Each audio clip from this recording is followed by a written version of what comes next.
Yeah, that is true. Where I am. Let's try this again. Holy cow. Hello, everybody, and welcome to another edition, good Lord, of the Para OR Normal Guyz. We are glad you're here. Hope everybody had a good weekend or a good week. In case you missed it earlier, we had a taped episode, and it was at 2:00. It was the Paranormal attorney. You can look for some bonus episodes coming with him. And that will always usually be pre-taped, so keep an eye out for that. I want to welcome WDJY to the family of Sportcat, and also want to welcome Radio Fairfax and Fairfax Cable Channel 37.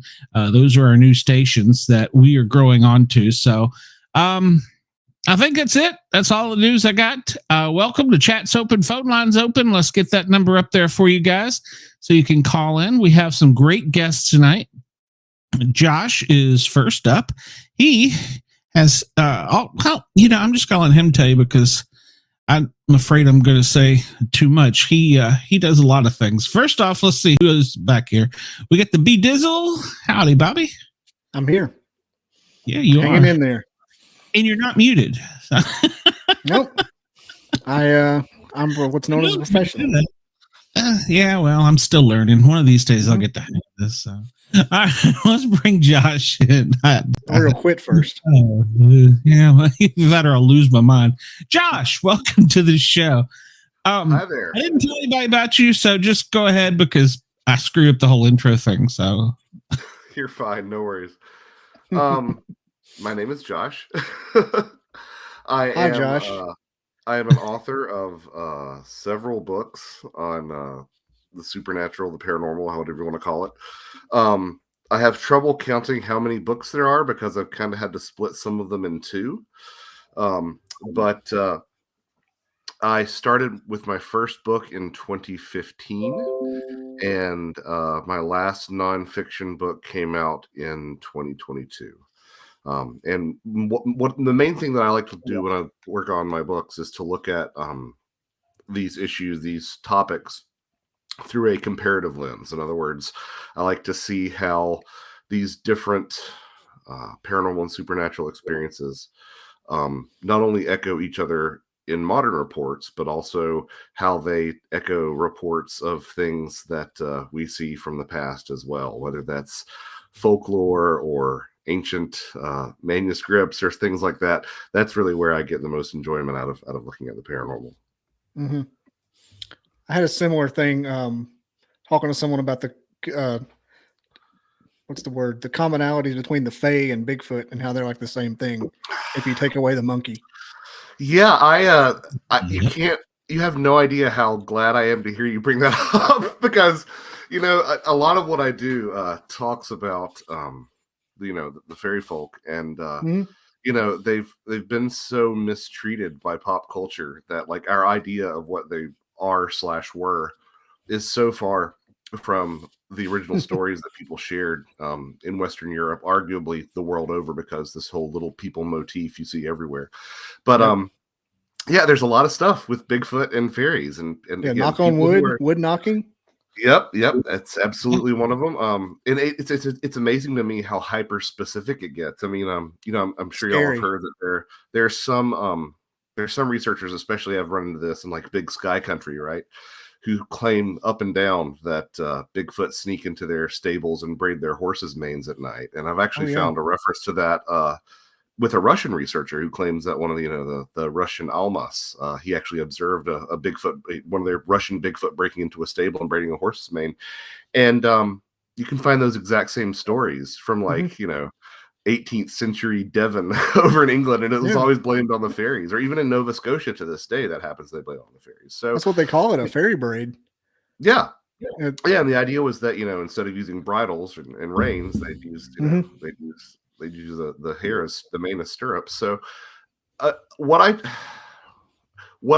try to do is I try to say, I don't necessarily think that Bigfoot are fairies or that fairies are Bigfoot, but that we tend to notice these strange things and apply them to whatever our you know monster du jour is. Um, and yeah, I'll have your monster du jour, please. right. It's a special of the day. But I really think that whatever this is, and I do, contrary to a lot of folks, lump ghosts and cryptids and UFOs all into the same category. I have my reasons for that. But I do think that there is some sort of dialogue going on between these phenomena and where we are in terms of our culture and our expectations and things like that. I think that we are very much a part of this. I don't exactly know how that transmission or that these two things playing off each other, how that happens in terms of a mechanism, but I do think that there's a lot to that. Yeah, I was surprised to hear you put them together because a lot of people don't. So now, have you got any personal experience with them? Have you been? I know you and I talked about going out in the woods. You like doing that. Have you had any personal experiences? Well, I kind of have this thing where I feel like I'm paranormal kryptonite, but I've had a couple of things happen. The most dramatic stuff that I've had happen has been around the ghost stuff, which ironically enough is probably why I tend to be the least interested in ghosts, because it's like, well, yeah, they exist. Let's move on to the next mystery. It's kind of been answered for me. It sounds like Glenn. Bigfoot specific. I've had some I call it like Bigfoot adjacent things happen to me. The first was actually it's kind of a funny story.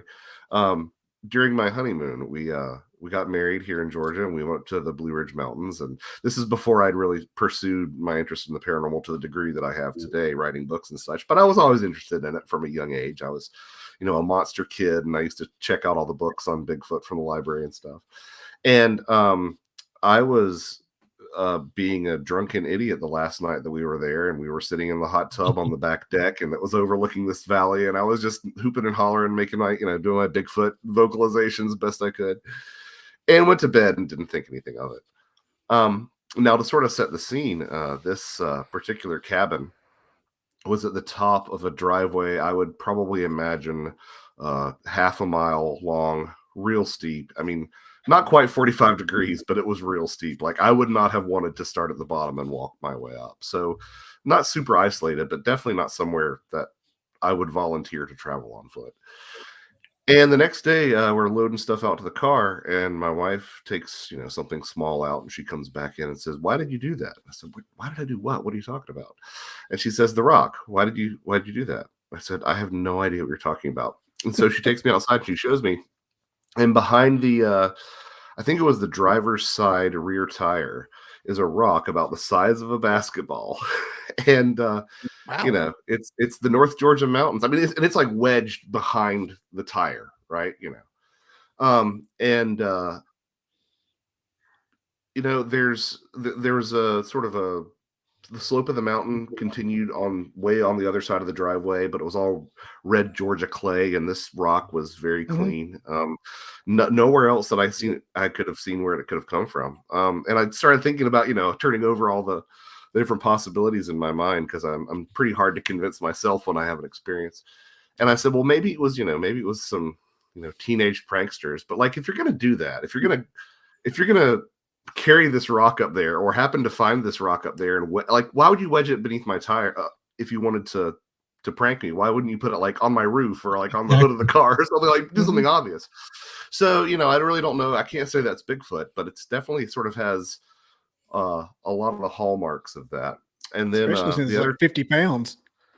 yeah, I mean, it was a hefty rock. Of course, again, I wasn't like, I wasn't doing this as, sort of a career and a super hyperactive interest like I do now. So I didn't take a picture. I mean, I didn't have my first smartphone until like 2022. So that's another reason why I didn't take a picture. But anyway, nowadays, you're dang right. I would have taken a picture and I would have put my shoe beside it for scale and all that stuff. But no, we just moved the rock and went on home. The other thing that's sort of Bigfoot-ish that I've had happen to me is my good friend and co-author Timothy Renner, lives in Pennsylvania, and he has a research site called Site 7 that he goes to, and there's been some activity out there that's highly suggestive of Bigfoot, rocks thrown, large shadow figures. And of course, these anomalous lights, which just so happen to show up at Bigfoot sites for some reason. Mm-hmm. And the first time I ever went to Site 7 with Tim, we get out of the car and we haven't even like started to move towards where we're going to set up for the night. And I hear this huff, really gruff huff, and something starts shuffling away. I'm not great at identifying 4-legged versus 2-legged footprints by ear, by sound. Tim is convinced that it was walking on 2 feet. It was very large, and I can say I do have enough familiarity with, whitetail grunts and stuff, and it was not that. So those are my two sort of Bigfoot-esque things. Doesn't mean I haven't gone looking for Bigfoot. I've been in the field a little bit, especially last year. I did the most field work I've done lately, but I haven't really had anything quite to that level yet. So that's pretty much the extent of my cryptid experiences. The ghost stuff is a different story, and the UFO stuff is non-existent. You mentioned the deer grunt. I've often wondered, like, if you've never heard that before, that's got to be attributed to some percentage. Because, isn't it? Oh yeah, I mean, and also the sound of, I mean. If you get a squirrel, in the leaves and it starts rattling around and you don't see where it's coming from, you're like, what? It's cloaked, you start thinking that yourself too. I had an armadillo scare the hell out of me one night. Yeah. It sounded like a herd of buffalo coming up right towards me. But yeah, you're exactly right. Yeah, and foxes too make some strange noises. Really strange noises, yeah. And if you ever want to have the crap scared out of you, have an owl right above your tent about 3 a.m. Just let out with a little barred owl. Yeah, just let it out. Then you will swear that somebody just killed the baby next to you. No, totally. So what I tend to do when I do go out in the field is like if you put all your hopes on actually seeing something, right? Like you're more often than not, you're going to be disappointed. So I try to approach these things as doing X, Y, or Z with a purpose, right? So like going Bigfoot hunting or going out in the woods looking for Bigfoot is like just being outdoors with a purpose. Like, the last time I did a Bigfoot overnight, I got to hear a pack of coyotes going off, which is kind of cool, to live in the metro Atlanta area and to hear that in the woods. It's it's kind of cool. But you usually hear something quite different. But if you're looking for UFOs, like it's sky watching, it's looking at the stars with a purpose. If you're on a ghost hunt, it's being in a historical location with a purpose, and that's sort of the way that I tend to offset my bad luck that I have in these experiences. Now, do you know Les Durant over there? I do not. It sounds familiar though. How about Mystic Mountain Pizza? Les is the morning drive DJ for the Mountain Country, the Blue Ridge. Okay. Yeah.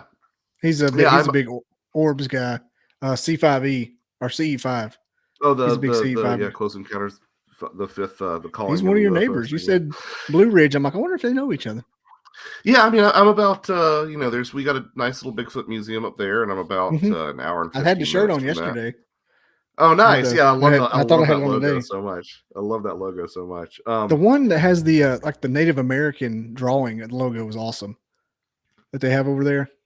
Yeah, that's my favorite. Oh, yeah, I think that's just a great logo. But yeah, so I'm close enough that I can get to the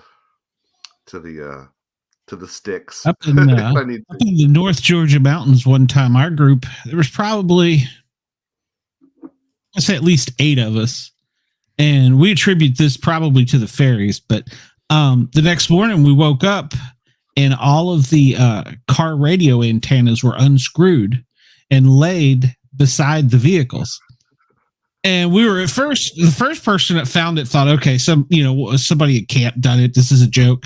And I mean, we all but had to take lie detectors tests to each other that we didn't do it. And finally we were like, okay, well then how did that happen? If nobody did that.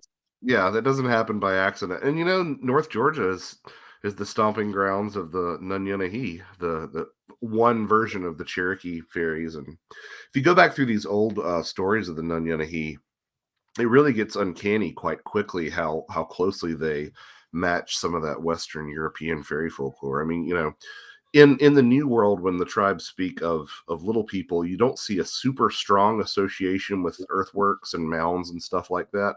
But it's definitely the case among the Cherokee and the Nunyonahi. And I've been to a couple of the mounds in this area that have that association with them. But it's like, I found stories of missing time associated with the Nunyonahi, just all sorts of stuff that really does sound like it's describing the exact same thing that was happening in, Ireland and Scotland and England. Yeah. And it's the sort of thing where it's like, well, I'm not ruling out cultural contamination, that the early ethnographers came over here and they were really trying to shoehorn these indigenous myths into their own scholarship. But at the same time, like, I kind of think that it's just because these different cultures are interacting with something that is highly consistent regardless of where you go. Well, I've got one for you. That same North Georgia Appalachians, what have you. The mountains are the same in Scotland. The same range from like Pangea. Yes. And they have the same lore. I just wonder, is that the same thing that's been there, or the Scottish people moved here and brought their lore?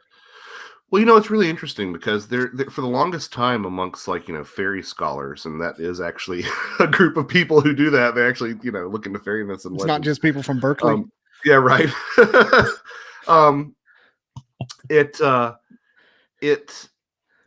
It was said that the only place that fairy folklore really made the transition across, the Atlantic, the only place it really took root was, the Northeast up through like Nova Scotia and Eastern Canada. But I really don't think that's the case. I really do think that fairy folklore is highly transmissible in terms of like how much it just sort of sticks with people and travels, throughout. And traveled, with settlers throughout the continental United States. I mean, I've found stories of Tommy knockers in Montana, which is a Cornish thing. And I think that particular topic, like the retention of fairy folklore from Western Europe to places like the Southeast that traditionally have not been considered amongst, at least settler communities, hotbeds of fairy activity. I think that's really being reconsidered in a big way. And in reality, what happened is these people brought these beliefs over here, and then they heard stories from, the Cherokee or the Creek or whomever. And, it became its own thing. And yeah, I mean, this is without even getting into the discussion of folk magic that, is a direct transplant from, the Highlands down into to Appalachians. Yeah. I think the one that triggers that whole similarity where they started putting 2 and 2 together was the standing up deer thing, the Wendigo. I think that's the not deer stuff. Yeah. You hear a whistle, no, you didn't, kind of thing. Yeah. I mean, and you go through this stuff, and it's so consistent, and that's been my big thing with these topics in general is that you look at these stories that. My favorite example is a good example. You're talking about the similarities between fairies and Bigfoot. There's this long-standing food taboo that if you go to fairyland or you're enticed to a fairy party, like don't eat the food, don't drink the drink because you'll be stuck there forever. And I believe it's one of the tribes on the coast of Alaska, the southern coast of Alaska. They have a Bigfoot analog known as the Bakwus, and it's their version of Bigfoot. And it was said that if you if you were to be given food by the bookwess and you ate it, you'd be trapped with the bookwess forever. And what's more, like, once you took the food and you ate it, it looked like it was this delicious dried salmon, but it was in reality tree bark that was sort of glamored to appear differently. And I'm like, that's so specific. It's so specific, So what you really end up looking at, for me, like when I hear a story like that, I come to one of three conclusions, and all of them I think are really, paradigm changing, to use that phraseology. Like, either there was a truly international civilization that had a lot of cultural transmission that we don't recognize in the modern day, or things like the collective unconscious and archetypes, these ideas that are like sort of the human software that's embedded into every culture is a thing. Like, that's a thing, and that has real lived implications. Or the perspective that I adhere to the closest is that these stories sound similar because people are interacting with these things, and we all came up with these same sets of rules because, like, this is just what you do because this thing does exist, or these things. It's like exactly what they found. That's what happened. Yeah, trial and error. Lots of trial and error. I'll take it one step further. What if that's why we don't have any bodies? Is because when they die, they turn into tree bark. It's kind of funny. You're in deep. I mean, it's so. This is the kind of stuff that I've had no caffeine. Oh, I'm glad you bring that up, because this is the kind of stuff that, like, some people we'd have this conversation with, and they'd kick us off the channel. Not here. But I mean, but and here's the thing: I'm not even sure how much I. Okay, we can get to that in a second. I have collected plenty of stories of people who say that they're staring at a tree stump and it moves and it's revealing itself to be a Bigfoot, or they're looking at a Bigfoot through binoculars and it freezes and another pair of people walk right by it and they think that it's a tree stump. There are some pretty prominent Bigfoot organizations that have sort of an unofficial motto that is shoot all the tree stumps, because they're convinced that these things can look exactly like trees and such. And that puts me in the mindset of things like dryads and these other fairy folk that are, that had such a close association with trees. There's even a story that, I don't know if you're familiar with Barton Nunnally, but Barton collected a story of a person, I think it was probably in Kentucky, who claimed that she had shot and killed a Bigfoot and it turned into a log and she made it into a coffee table. Now, I don't know if I believe that story, right? But from this, like, sort of thematic angle, it really is consistent with what you see throughout folklore. And I guess the journey that I would invite people on to get to something as silly, and I say that not because I think it's silly, but I know other people listening would, saying something as silly as, like, maybe the reason Bigfoot bodies don't exist is because they turn into bark. The invitation that I would extend to people with that is that I think that we have our ideas of physical and non-physical all wrong. One of the things that I run into with people who are really still banging the drum that these are giant apes in the woods of North America is that, well, ghosts don't leave hair and scat and footprints. And I'm like, well, actually, that was like the first ghost hunting tool, was to spread talcum powder on the floor and wait for footprints. So we know that, like, these non-physical things interact with the physical world. And then if you keep on going down through that journey of parapsychology, you can see things like seances and poltergeist infestations where people have these apports, these objects that come out of nowhere. And, sometimes it's an actual, like, some of the most dramatic examples, it's like swords and cutlery, and there's no real origin source that they can trace on these things. So our idea of the way that the physical and the non-physical exist, I think, is really a false dichotomy. And once you sort of break down that barrier, it becomes a lot easier to say, well, I don't know if this is a literal truth or a metaphorical truth, but, like, there might be something to the idea that Bigfoot are trees. Like, I don't know. But I think it's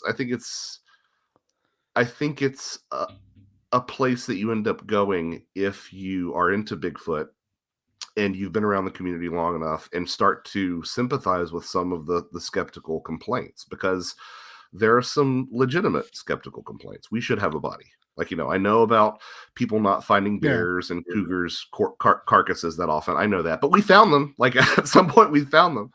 At least one. Yeah, exactly. Like, in the history of humankind, that's happened. So here I am, I'm sitting here and I'm like, well, these skeptical arguments make sense, but I've also talked to people that I know are telling me the truth.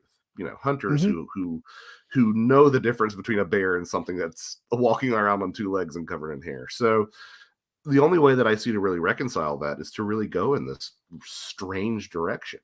But that strange direction, I would argue, was completely consistent with things like ghosts and UFOs as well. Mm-hmm. Like you said, they put down talcum powder to see the footprints. Yep. But what's the one thing ghosts always try to do, and that's suck energy out of everything to become real again. And so it's not beyond the realm of possibility that they were real for like 15 seconds. Just like the one Bigfoot track, and you don't see any other tracks. Yeah, exactly. That's my favorite. One of my favorite things is when you've got like a solitary footprint, and you hear the explanations like, "Oh, the Bigfoot jumped," and you're like, "My man, I'm in the middle of a field here. There's snow all around. There's one footprint." Yeah, and it's prancing over there. Well, and people will say things like, well, maybe the Bigfoot is the best jumper in the animal kingdom because the best jumpers in the animal kingdom are the klipspringer, which is a type of antelope, and the snow leopard, and they max out at, I believe, 100-foot horizontal and a 50-foot vertical jump. So okay, well maybe Bigfoot can jump 200 feet, cool. 100 foot but horizontal. then you start hearing all these these similar explanations like, oh, well, the reason Bigfoot's eyes glow sometimes is because they're the only animal with bioluminescent eyes. Okay, so they're the world's greatest jumper and they have bioluminescent eyes. And you wind up with like 15 things that Bigfoot is the best at in the animal kingdom or the only thing at the animal kingdom. You're like, don't forget echolocation. Oh yeah, the infrasound stuff and all that too. Yeah. And then so you can do that. You can say like maybe Bigfoot is the most miraculous animal on the planet and it's flesh and blood, or you can say, hey, look, there's a whole history of beings and, for lack of a better term, spirits that human beings have encountered, and it's entirely consistent with what we're seeing in modern day Bigfoot reports. That's your other option. Well, I have a good friend that he says that he had one, dead to rights. If he wanted to shoot it, he could. He literally saw it, and he said it pixelated in front of me. He said it was literally like you see a camera get real close in focus, and then it was just gone. And I've known this man for 20 years. I've been out in the woods with him. He's a search and rescue expert. I have no reason to think that that's not what he saw. You know what I'm saying? It's like, How did they do that? Well, I'll never forget this moment. I had I was doing a podcast with a pretty prominent paranormal personality, and we were talking about the possibility of Bigfoot disappearing, and they said, well, couldn't it have just jumped behind a tree or jumped into a ditch? And I said, yeah, but the person said that it disappeared before their eyes. And I said, if you keep walking that logic back, oh, well, it could have just done this, and it could have been this, and it could have been that. You keep walking that logic back to its final conclusion, and you wind up with, they saw a bear. Like, that's, at some point you have to say, I'm going to trust what this person saw. And I'm not saying that Bigfoot doesn't jump behind trees and Bigfoot doesn't jump into ditches, but at the same time, some of these are pretty clear about some of these witnesses are pretty clear about this thing just blinking out of sight, or in your case, pixelating. And, I've heard the cloaking thing before. I've heard about, I have a good friend who actually in his youth encountered what he described as a tiger made out of like polygons or pixels on a trail in Alabama. So it's not inconsistent with what I've seen. And again, it's like the only way I think that you can really reconcile this stuff is to get weird, honestly. Yeah, it explains it somehow better than it being a hidden ape. And people, I think if I'm taking a temperature of the room, so to speak, I think that these communities have warmed up to that in a big way in the past, 4 or 5 years. I think they're open to it being able to do something, but they don't know what. They don't want to jump all the way off. Right. Well, that's my old. I don't even know if it's a joke, but my old like scenario is that like it's like with the UFO stuff, right? Like you get the lecturer into the bar after their talk, and you get a couple of beers in them, and they'll say, "Yeah, I think it's aliens, but I just keep having these weird synchronicities happening to me." They'll come out with the weird stuff, the reality bending stuff. And similarly with the Bigfoot stuff, like, you might have someone up there who's really staunch in that flesh and blood camp, and you get them to the bar and you get a couple beers in them, and they'll say, there was this one time where we were in this area where we always saw Bigfoot, and we didn't see Bigfoot this time, but we did see these lights that were bobbing through the forest. I don't know what's up with that. So yeah, people are really opening up, I think. And I call it beer boarding. Is what I what? I call that beer boarding. I have a few friends that work for special agencies, and every now and then we'll go out and have a few drinks, and they claim after a while, they're like, I can't talk to you. You beer boarded me. I talk too much around you. And I'm like, no, keep it up. You're like, no, I know where it'll go. It'll go out over your radio or your show. And I'm like, well, maybe. Well. Beer boarding works. Did you know BFRO used to have the Blue Forum where they could talk the woo thing, but they wouldn't put it on their main site? I did not hear about this. This is new to me. Blue Forum. I talked to Carter Brushard. He's a former BFRO investigator. He said they used to have it. They could talk about it on that forum, but they couldn't put it on the main site, and they would redact like the daggum Area 51, the part about the woo on the main site. Like they would change your story. Yeah, I mean, I've heard a lot of stories about I've heard a lot of stories about accounts getting thrown into the waste bin, but I didn't know about that. Mm-hmm. And that's really that's kind of what has bothered me about cryptozoology, and I'm kind of hurt. It hurts to say this because I grew up as a cryptozoology kid, right? But cryptozoology has this real desire. Cryptozoologists, I guess, have this real desire to have that I told you so moment. And they think that the only way they're going to get to that I told you so moment with the scientists, sitting at the big boys table in the cafeteria, is if they really pursue this line of like, Australopithecus, Gigantopithecus, whatever you want to call it. Like it's got to be that and it can't be anything else. And I think that they do that to their own detriment, honestly. Mm-hmm. No, I agree. Well, we were talking about the cool kids at that party. The most recent one you could get into play is Dogman. What's your opinion on that? Is it just another breed of Bigfoot, or is it something totally different? Or I mean, I don't really. Yeah, I've heard the Dogman is just a Bigfoot with a more baboon-like muzzle, and I can't say that that's not the case, right? Because I sure as heck haven't seen a Dogman myself, yeah. But most of the stories that I read are pretty clear that this isn't like, it kind of looks like a baboon head. It looks like a canine head. And I will say, like, I will stake everything in my bank on the fact that you're never going to get a Dogman body and you're never going to catch a Dogman. Like, it's just not going to happen. Because, you can make a case for certain cryptids being, relic species. But there's nothing that even approaches what Dogman is. Now, what I think is interesting is that you could make a very clear case that after anomalous lights, the most common paranormal thing seen around these Native American mounds is Dogman in terms of, the sort of phenomena. And there's been some really good and interesting scholarship recently that I was unaware of. But it appears that some of, I believe, the Adena culture would actually have what scholars have since called werewolf shamans, which were, intercessors between the human world and the spirit world, shamans, who would actually remove their front set of teeth. And the reason that they did that was they would facilitate a wolf muzzle that would be fit into the front of onto their face. So you'd actually have this sort of like wolf muzzle stuck onto their mouth.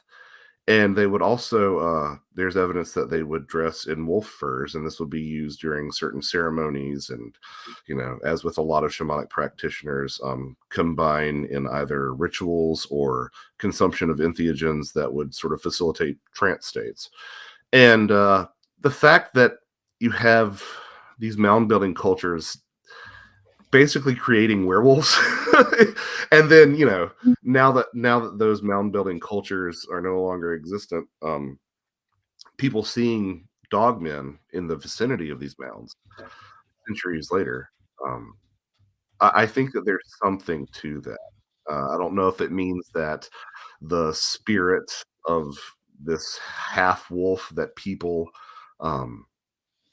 conjured up way back when is still lingering around. I don't know if it's the spirits of the shaman or their totem spirit or something. I don't know what it is, but I feel like there's a connection there. That's there's something. Stuff's wild. Yeah, Well, and there's also it's also kind of consistent with the fact that third place, I would argue. Well, UFOs are in there too, but it's kind of in that anomalous lights category. But Bigfoot does show up with a loose affinity for mounds as well, and there have been effigies of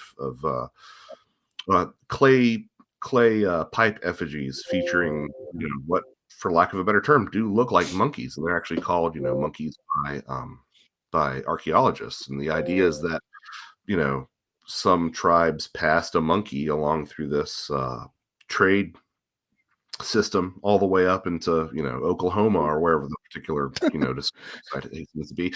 And maybe that's the case, because I went to Cahokia in St. Louis over last summer, and they discovered bronze plates there that were made in Etowah, which is like down here, and it took me 8 hours to get to St. Louis from here. So it's like there was a significant trade route going on. But like the idea of an animal staying alive that long, like a monk, I just don't know.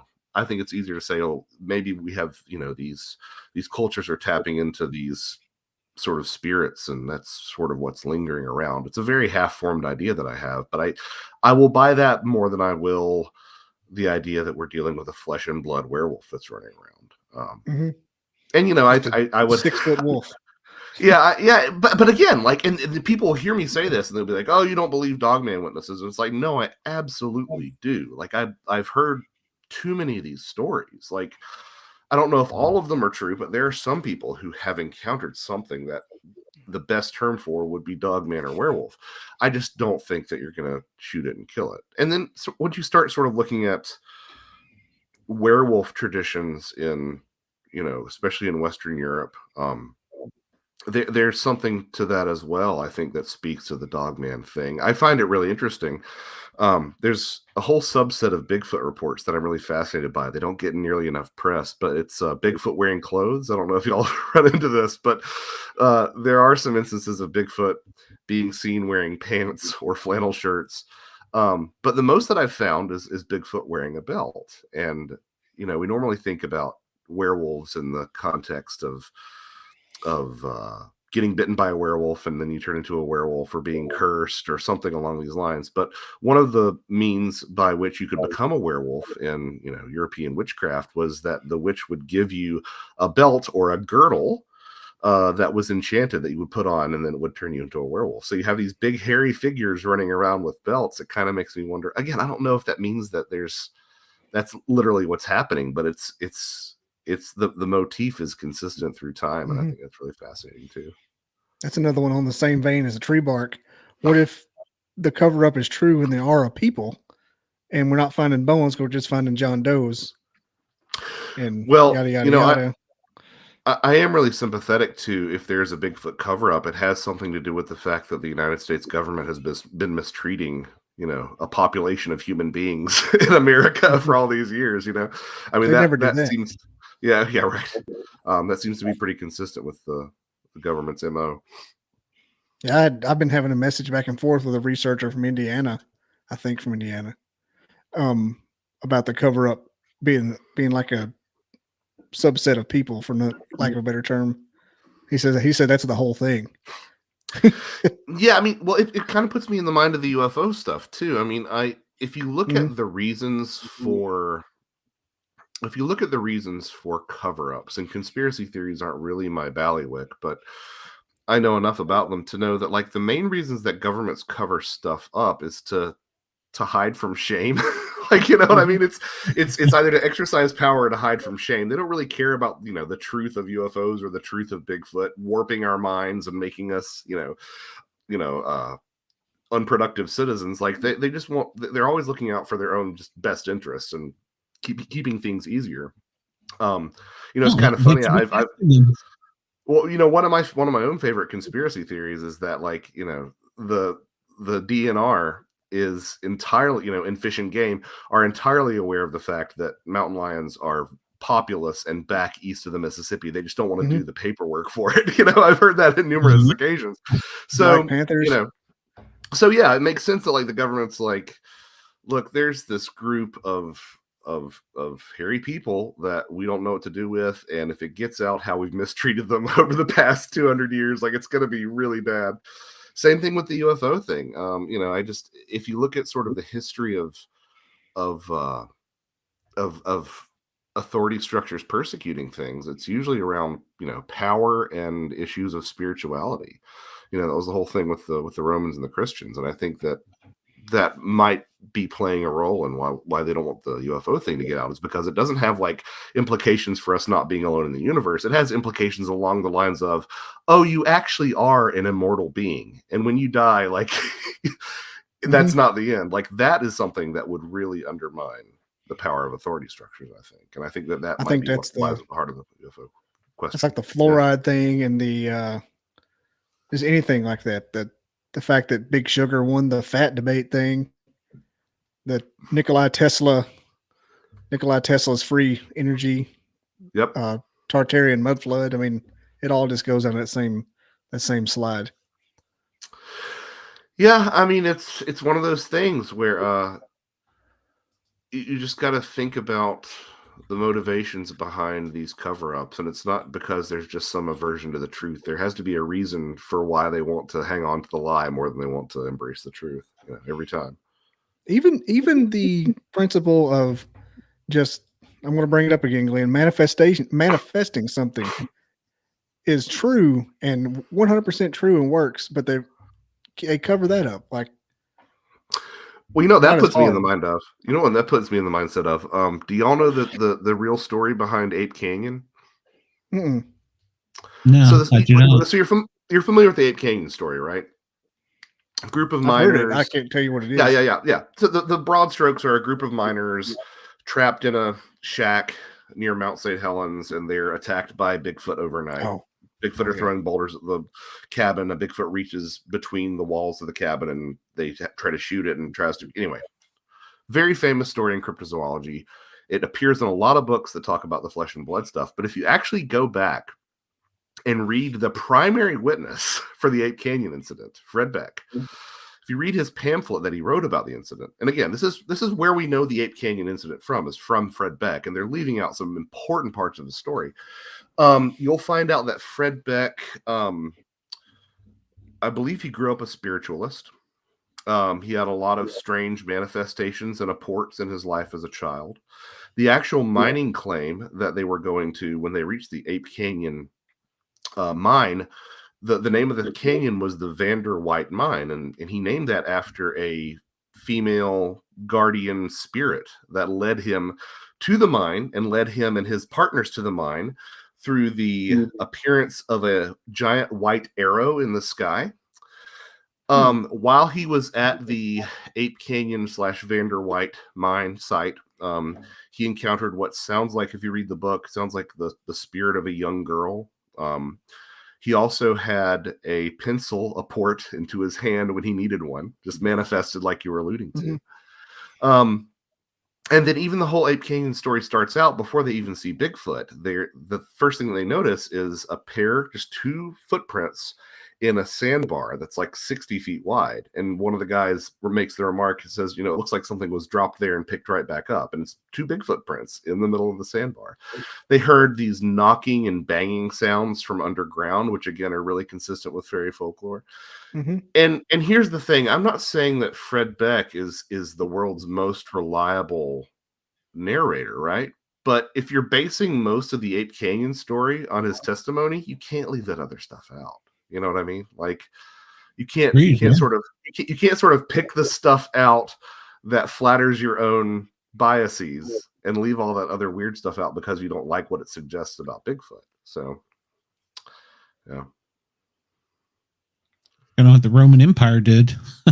We decided we were just going to change history, but yeah. And Bobby talks about manifestation a lot. I think there's something to it with the intent and things like when we go out in the woods, I feel like we have more experiences than other groups because of our intent. And we set our intent way before we go out in the woods so that it's clear, what we're going to do. We're not going to come out there and, with the bang stick and shoot you.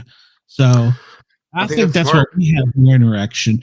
And I think it's also not just the mindset. I think it's more of an open mind too, because I mean, I've been out with people and I've been like clearly like, okay, that sound is attributed to a Bigfoot. And the guy's like, I've heard that my entire life. And I always thought it was a bird. You know? Yeah. Well, there's something to that sort of like, and again, this puts me in the mindset of like set and setting with psychedelics, or the way that people will say that their alien abductions change character based on, whether they approach them with fear or with openness. But that's something that I believe it was Rob Riggs talked about when he was doing stuff in the Big Thicket. He talked to some folks, I believe they were indigenous, who said that, if you go out there and you want to do these things harm, they're not going to show up. And sure enough, if you look, across the world at the work of Igor Burtsev, a researcher who studied the Almas, the Russian Bigfoot, he also said that he had heard from the old folks in the Carpathian Mountains, I think, that if you before you even put on your firearm to go looking for them, they knew that what you were doing and that you were coming for them. So there really does seem to be something about sort of approaching with an open mind and whatnot. I am really frustrated because I've tried going out into the field completely skeptical that nothing's going to happen, and I've tried going out completely believing that something's going to happen, and I've gone out trying to be right there in the middle, and nothing ever seems to happen. So I don't know. Maybe I need to hang out with you. Hey, let's do it.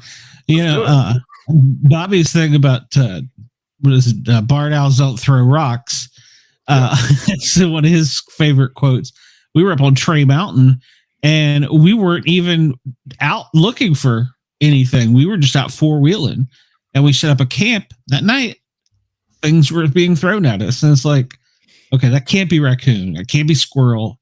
So it's like, we weren't even looking for you, and it's like, they're letting us know they're there.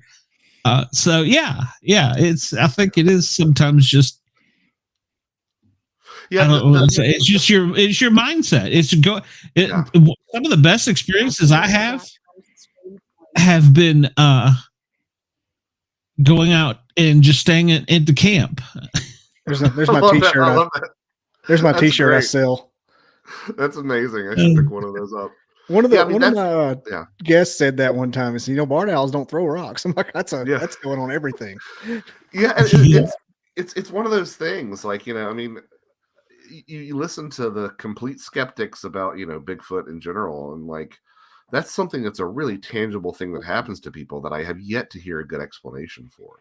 I'm like, maybe there's a bird that happens to drop a rock on me, but to have it happen multiple times in the course of a couple of minutes and coming at a horizontal trajectory, like there's something out there with hands that's throwing something. There's no way around it.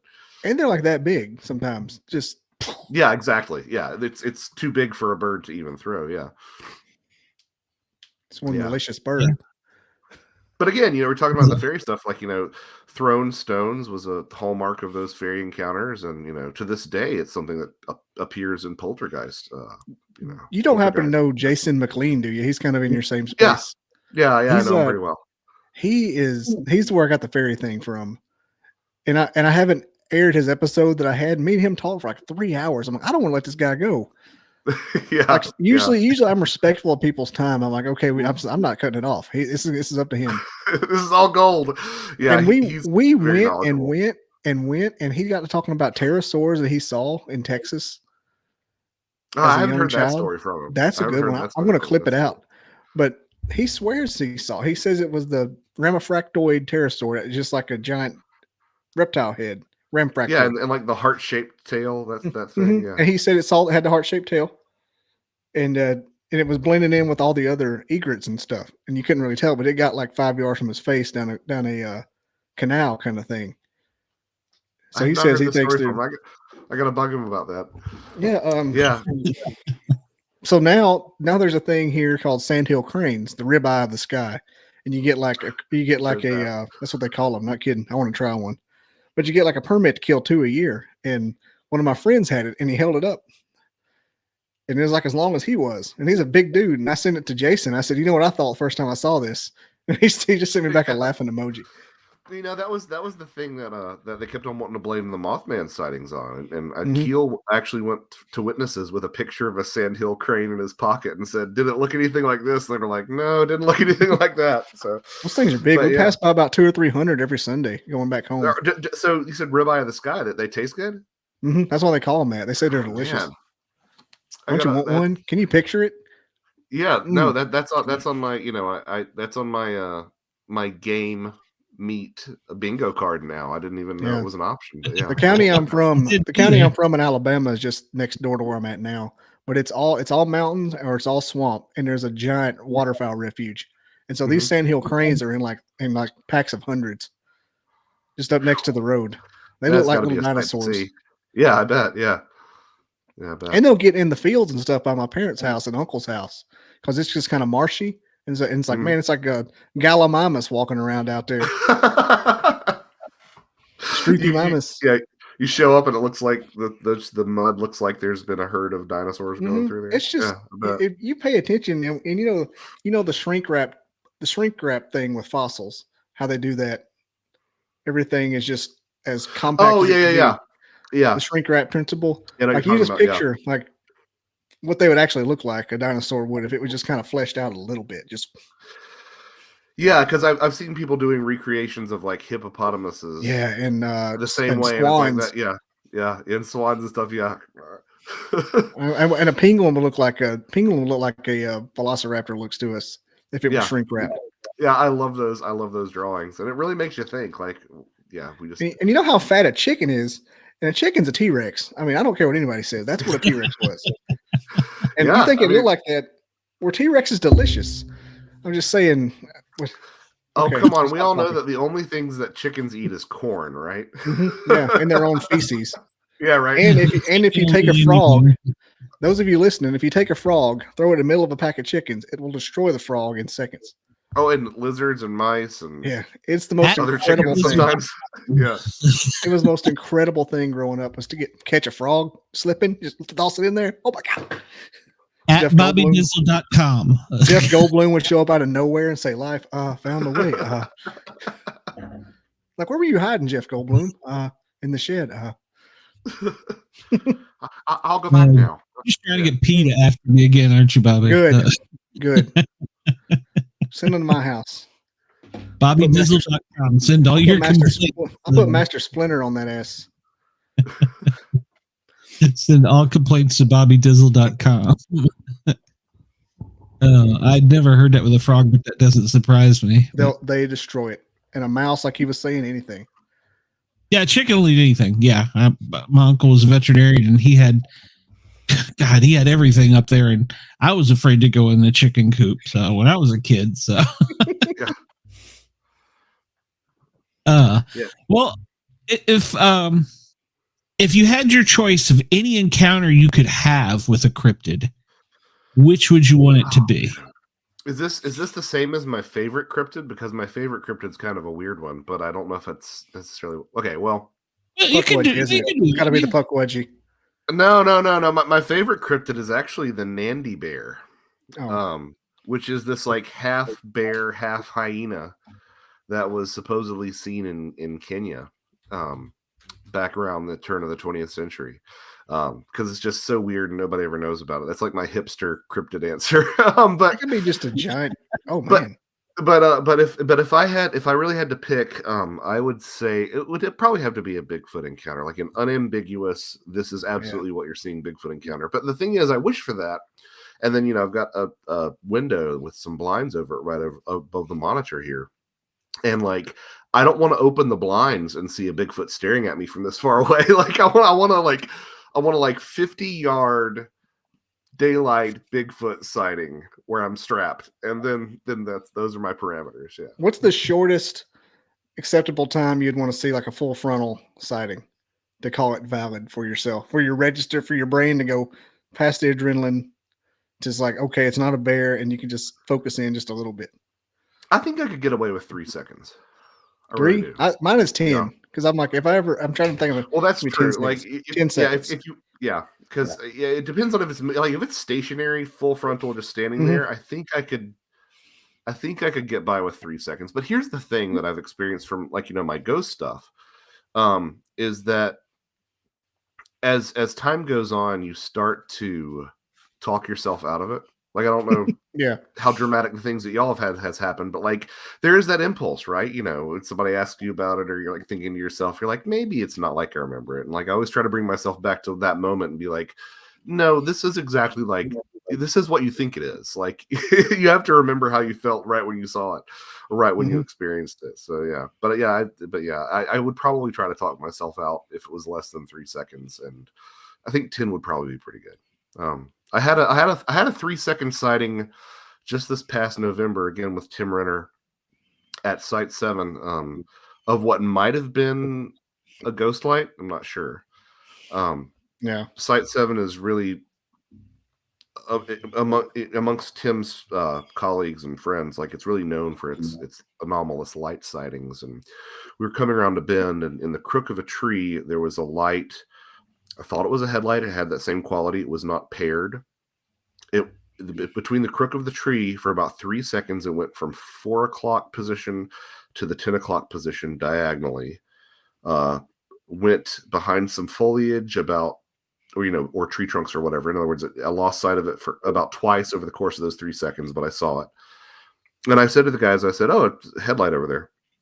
And they said, there's no road over there at all. Like, there's a mountain and there's a road on the other side of the mountain, but there's no way up there. And it was dead quiet, so it wasn't an ATV either. So I saw a moving light. But that's the thing. Like, so much of the stuff I have in my experiences fall into this sort of maybe category. So I would need that long-term, that long stretch of time to talk myself into what I saw. Yeah. I think what I want to see is pupils, and just enough focus in on what that is. That's how you got the full face. Yeah. Maybe just a couple details. 10 seconds. 1 Mississippi, 2 Mississippi. Well, yeah. I say 3 seconds, and it's like, well, if it's kind of got its back turned to me and it's moving, I might be able to talk myself into it being a bear. But yeah, if you can get like a full face, that's something else. Mm-hmm. Gotcha. All right, man. Well, I don't want to keep you, but I will talk to you soon about some things. Where can people find you? You got anything coming up recently, or? Yeah, absolutely. Another show, or? Not another book for a little while. I'm working on some projects, but you can find more information about me at joshuacutchin.com. That's JOSHUACUTCHIN.com.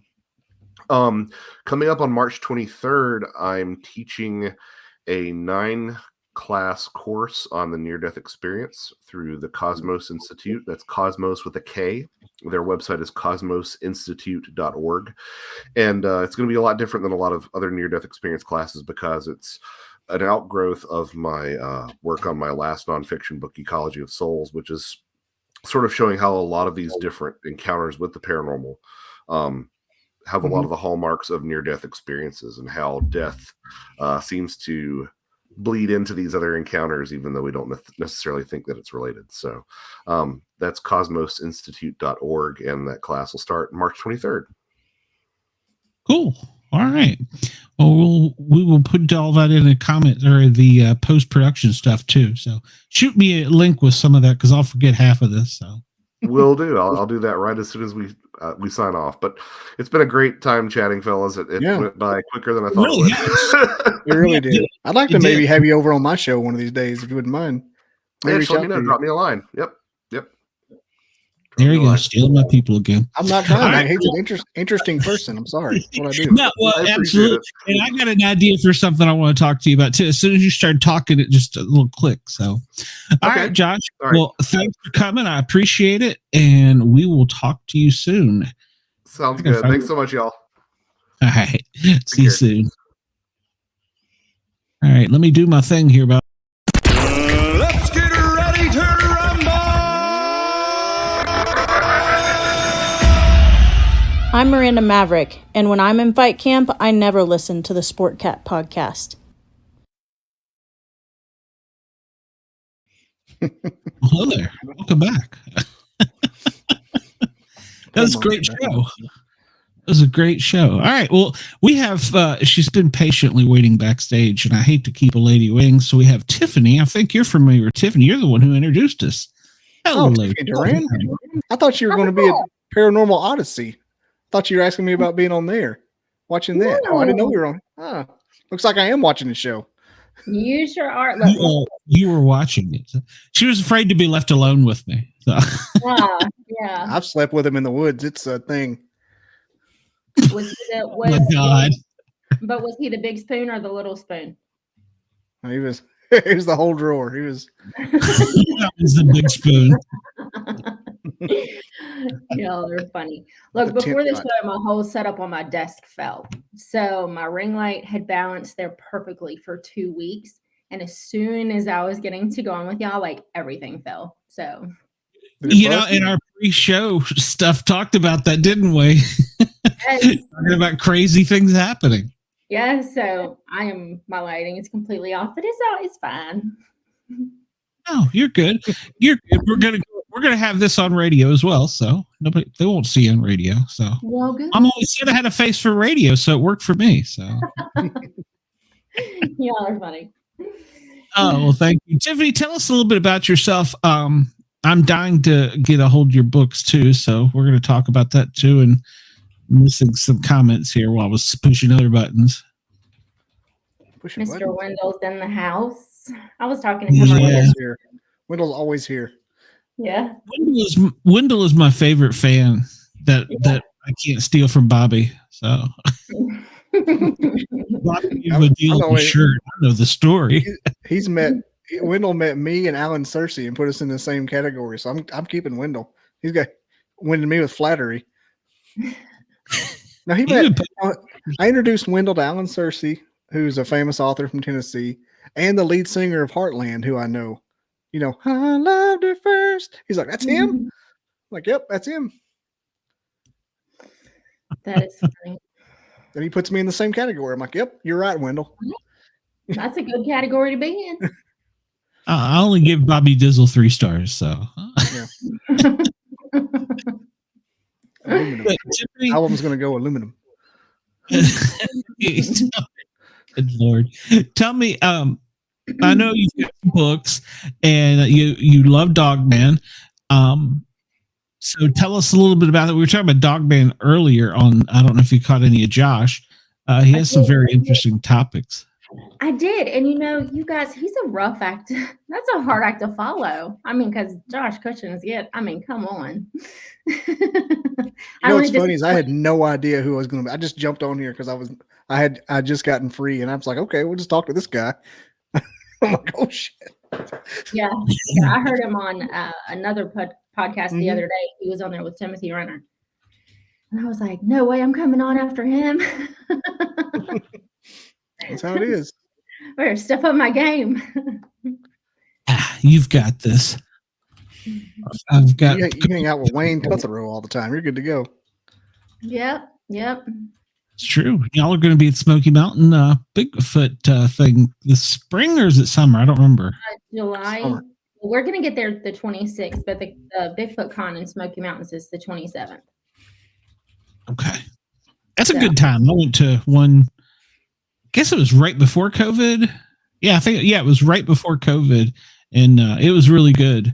So, and then I think they canceled it for 2 years because of COVID. So, but they've had a year since then. But yeah, it was a good time when we went. So that's wild. That's the only thing that got canceled in that area during COVID. You were up there like 8 times during then. From 2020 to 2022, I was in Gatlinburg like 9 times. I think it was probably the speakers where they were coming from, flying and all that stuff, travel. I think that was the biggest part of it from what I heard from, I'm trying to see his face. I can't think of his name, but I think that was the biggest thing. It was the travel, because people didn't want to get stuck on a plane or, with that group. And so I don't blame people. So I didn't want COVID, but I ended up with it anyhow, and I stayed home. So. You're special. That's special. I went to Gatlinburg with COVID. Shame on you, Bobby. I didn't. Spreader. I called it Mountain variant. BobbyDizzle.com. I didn't know. Complaints. I took antibodies like weeks later and had antibodies. I was like, I bet that's what that crap was. Because I nostrils stung and I had a headache for a minute. Yep. Yep. But yes, I have been married for over 20 years to the love of my life, Mr. Zach. He is known best on the internet as Mr. Tiffany. I love Zach.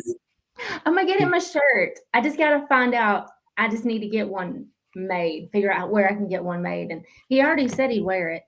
So that would be really cool if I could find a shirt and have it made for him to wear to the Smokies. That would be cool. If you don't, it's a sin because I want my picture with it. Yeah. Okay. Well, I have 4.5 months, so I will get on that. Wendell can get a T-shirt made in like a week and a half. I mean, you just need to outsource it. Yeah. Yeah, because he said you get it out. I got a guy too, so I got a guy. So yeah, we could definitely make that happen. I gotta get a picture with him. He made one of my podcast clips. Yeah. It's all about Zach. Yeah. He sure did. Because it was effing gone. Fast. It was gone. Gone with the wind. That's funny. But I came into this world. Well, I've always been fascinated. With Bigfoot. And my dad actually introduced me to that world when I was 12. And, he was in Vietnam. And I'm really thinking, he may have seen some of those rock apes over there. Mm-hmm. That might be where he got that. I don't know, but he's the first one who introduced me to Bigfoot and extraterrestrials. So I was like super curious from the time I was 12. Got married, had kids. I did retail. I have like 25 years of customer service. But I finally quit my job last May, actually on Mother's Day. So yay me. But then Wayne had reached out to me the day after and had asked me if I would be interested in writing little episodes for Paranormal Odyssey. And I said, yeah, sure. So we came up with an idea and a name for it. And then that's when the Unfamiliars was born. And so then I think it was a week later, Brian from Sasquatch Odyssey reached out to me and wanted me to do the same for him. So since I was doing Bigfoot for Wayne, that I didn't want to do Bigfoot for both of them, So I was like, well, I'll do Dogman. And that's when Dogman Terror in the Woods was born. So fast forward, I did that. And that's hard to write two shows at one time. One came out a week earlier than the other. But I sat down and they were turned into novels. And then Hanger One picked them up. I think it was in August of last year.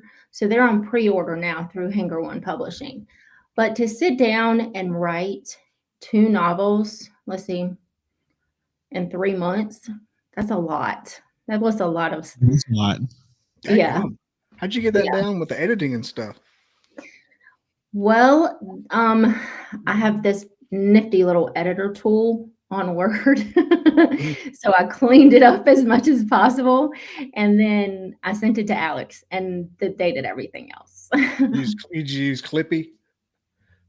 No, it's just the editor that comes with Word. Yeah. Remember Clippy? Yeah. Remember the little paper clip that would help you in Microsoft Word? I don't remember. That was a long time ago. Yeah. I don't know, but see, Bobby's younger than me, so I should know. But I don't. Bobby's younger than all of us, so. I don't know. He had a big 4.0 not long ago, so he's getting close. He's getting close. But before I had yes, dude, I have sciatica. I go to the chiropractor. It works. Yeah. Keep in mind at Bay. I've already been. I went for like 6 months. Did you? The chiropractor? Mm-hmm. Yeah. It stopped. It stopped helping any, and I was going to kickboxing, which kind of loosened me up, and so I just stopped going. $70 a month. It's good stuff. I only pay mine $40.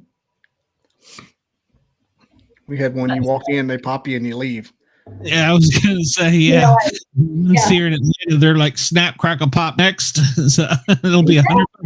Exactly. I'm in there less than 10 minutes and I walk out and I'm completely symmetrical and everything works. Did you have like the unlimited visits though? I didn't know if that was like I could go and scan in and they just, if a bed was open, I'd go and do it and they'd pop me a couple times, I'd leave. I could go like 2 or 3 times a week. Actually, I have several friends that are chiropractors up in Knoxville, and yeah, it's. I keep telling them they're a racket. Hey, it helped. It helped till I got better and started doing yoga and going back to kickboxing. Yeah, because the longer you sit, the stiffer you get. And the yoga is what got me out of it. I thought many times if I had not went to paramedic school, I would. My second choice would have been chiropractic. Even though I get my grief about it, that would have been my second choice because I actually am kind of fascinated by it. So, just like the emergency medicine. So, Dr. Glenn. Ditch Dr. Glenn. So you have written these novels in such a short period of time. We had an author on here that said that she had one dream, and it was such a vivid and long dream that she got a complete 400-page novel out of it. Jesus. Wow. Yeah. And so I don't know how you do that because I sit here and I'll plink on little things that I'm, trying to bring out to put in Word, and it's like I'm going. How do you maintain the focus? And what is your secret? Well, and it's funny because a lot of people, and I didn't do this when I was writing The Unfamiliars or Dogman, Terror in the Woods, or my other 2 published books, which are completely different genres. They're romance suspense.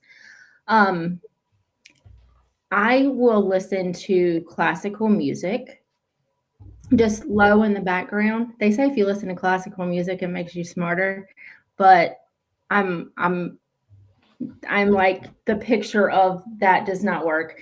But it does help some people. But I can sit down in front of the laptop and just, if I have the start of an idea, I can just write it. And it just flows. Wow. That's a talent. It really is. Some of the people that I surround myself with, they taught me remote viewing. And that's one of the things they talk about is when you see things like you're speaking of, that you're actually viewing them. Does that make sense? Yes. Yeah, because I can see, not to interrupt you, I'm sorry, but I can see the scene in my head, and then it's just piecing it together in the right words and keeping up with the timeline and making sure all that is straight. But I'm not one to sit down and make like this outline like they teach you in school. If I had to make an outline, I would not be able to write. So I am by definition a pantser. I just do it by the seat of my pants, and it works out pretty well. So, well, I think that's probably how I would do it too. Yeah, and if you're seeing it, you're visualizing it, you're letting that information flow, and it's. Yeah, I never could do it the other way. It's like when they start teaching you how to draw things. I can't draw a straight line, but if I sit down and put my mind to it, and I'm like, okay, I got this, and I just start kind of letting my brain do it. I can't. No. What's it called? A murder board where they take in all the characters and do the yarn across it. Yes. In a big room. That's how you see a lot of the authors doing it. Just have a room in their house full of stuff. Oh my gosh, I have red yarn everywhere because my brain is just like, it just fires off like everything. But if I have an idea come to me, and I did it with, I wrote Desires of the Heart. I finished that in 2017. But it's one of those things, if you're driving down the road and an idea comes to you, you need to, make a note to yourself. Because I'll forget it by the time I get home. And it doesn't matter how close I am to home, I'll forget it. So if I was driving down the road and there was a certain song that I actually wrote one of the scenes in the book to. So then I took that song and I made a mental note of where I was going to put what I was thinking in this book per this song. So when I listened back to the song, I knew exactly what I was going to write. How do you make a note when you're driving? This is a serious question. Well, you have, your phone. You could talk to, I can't say it, but you could talk to SIRI. The S word. Yeah. I've done it before. You know how you can just tap the side to the screen and it slides down all your options? Mm-hmm. And I've hit like video and just out of the corner of my eye and just made sure it was recording, glance at it real quick, and then made it like that. You could do it like that too. Because I got my phone on my dash like a cop. So it's not safe, but like when you're on a stretch of road, nobody's there, you got a quarter of a second. I was going to see if there was like a secret button that you had like a shortcut created where you tap it 3 times and it comes up with the audio app or something. All my police friends at BobbyDizzle.com. So come at me. My motor's bigger. My motor's bigger than every cop's motor. Oh, whatever. You got to drive a Toyota. It's a 5.7, brah. These cops driving Ford Explorers around here. Get off me. Oh, yeah, Alabama they do. So, yeah. Tiffany, have you ever had any experiences with these creatures that you've written about? I know the Dogman is one me and you talked about prior to this. Have you had any personal experiences? I have not. And thank goodness I have not with the Dogman. And all the stories that you hear because I did, even though Dogman Terror in the Woods is primarily fiction, I did do research because as a writer, when you write, you want people to understand that, you do understand what you're talking about and everything's in proportion with what is being told in these encounter stories. And so I did do a lot of research on it, and I am super glad that I've not ever had a Dogman encounter. I don't blame. I haven't either, because all the encounters I've heard have not been pleasant. They're not the warm and cuddly bears, Not that I say Bigfoot is, but by far the people that I've talked to that have had any type of encounter, whether it just be seeing one from a distance, they express that they didn't have happy thoughts and they knew to get away. So, yeah, there was one I listened to the other day. Not to promote another show on your show, but it was a podcast I was listening to the other day. And he had a gentleman on who claimed to have had a Dogman experience. I think he had seen the same one twice. And then he had a very negative experience with the third one. But the first one, he was saying that he was a young child, I think maybe 12 years old. And it was like a puppy Dogman. It was very young, but it was injured. And so he had walked in there and he actually tended to it. Once it was aware that he wasn't going to hurt it, it allowed him to tend to it and fix I think his paw was hurt or something. And then he saw the same one as it was older, but there wasn't any interaction there. And then his third experience was like the awful kind you always hear. So I haven't had any Dogman experiences though, thank goodness, because I've not heard really a good encounter at all. Yeah, me either. So, aside from the ghost stuff, have you had any other type of Bigfoot or ET even, or they may be the same, who knows? But yeah, I haven't seen any lights. I wouldn't mind seeing lights because the more I learn about them, I think they're, intricately, they're just really cool things. I have not had any UFO experiences. My husband had his own Bigfoot 3-second sighting. I think it was in 2021-ish. And then I started having, rocks left in front of our house and stacked up on our rock wall and things. 1 second, Tiffany. Good afternoon or good evening. You're on the air. This is somebody calling in. So can you hear us? Yeah, I hear you, Glenn. Hey, what's going on? I sent y'all links for the shirts. I saw that. So. And make sure you get the next size up from what you actually wear because they do shrink. Okay. All right. That's good advice, Wendell. All right. So I will make sure. Well, you just told her. So do you have any questions for her while you're here, Wendell? I mean, you are mine and Bobby's biggest fans. Me and her, we spoke for a while earlier today. Oh, okay. Okay. Well, good deal. All right. Well, go find Dina. Tell her she's missing the show. So take her to the Apple store. All right, I'll do that. All right, Wendell. Talk to you soon. All right, talk to you later. All right. Bye-bye. Like I'm on a sports show right now. It's Wendell from Aniston. As soon as I saw the number, it doesn't say who. I just saw where it was from. I was like, 205. I was like, I didn't put his comment on the screen. I love Wendell to death. Earlier, I had a tape show. I'm sorry, we got way off subject here, okay. Tiffany. I had a tape show, and he's messaging me, going, "Why aren't you answering me?" Bless his heart. He got so mad at me one time. The first time he found out I was doing a recording, he goes, "This is stupid." He goes, "You should tell somebody." I said it was a live premiere. Oh, that's funny. Okay, just back to we conclude the Wendell intermission and go back to Kevin S is here. What are you working on right now, Kevin?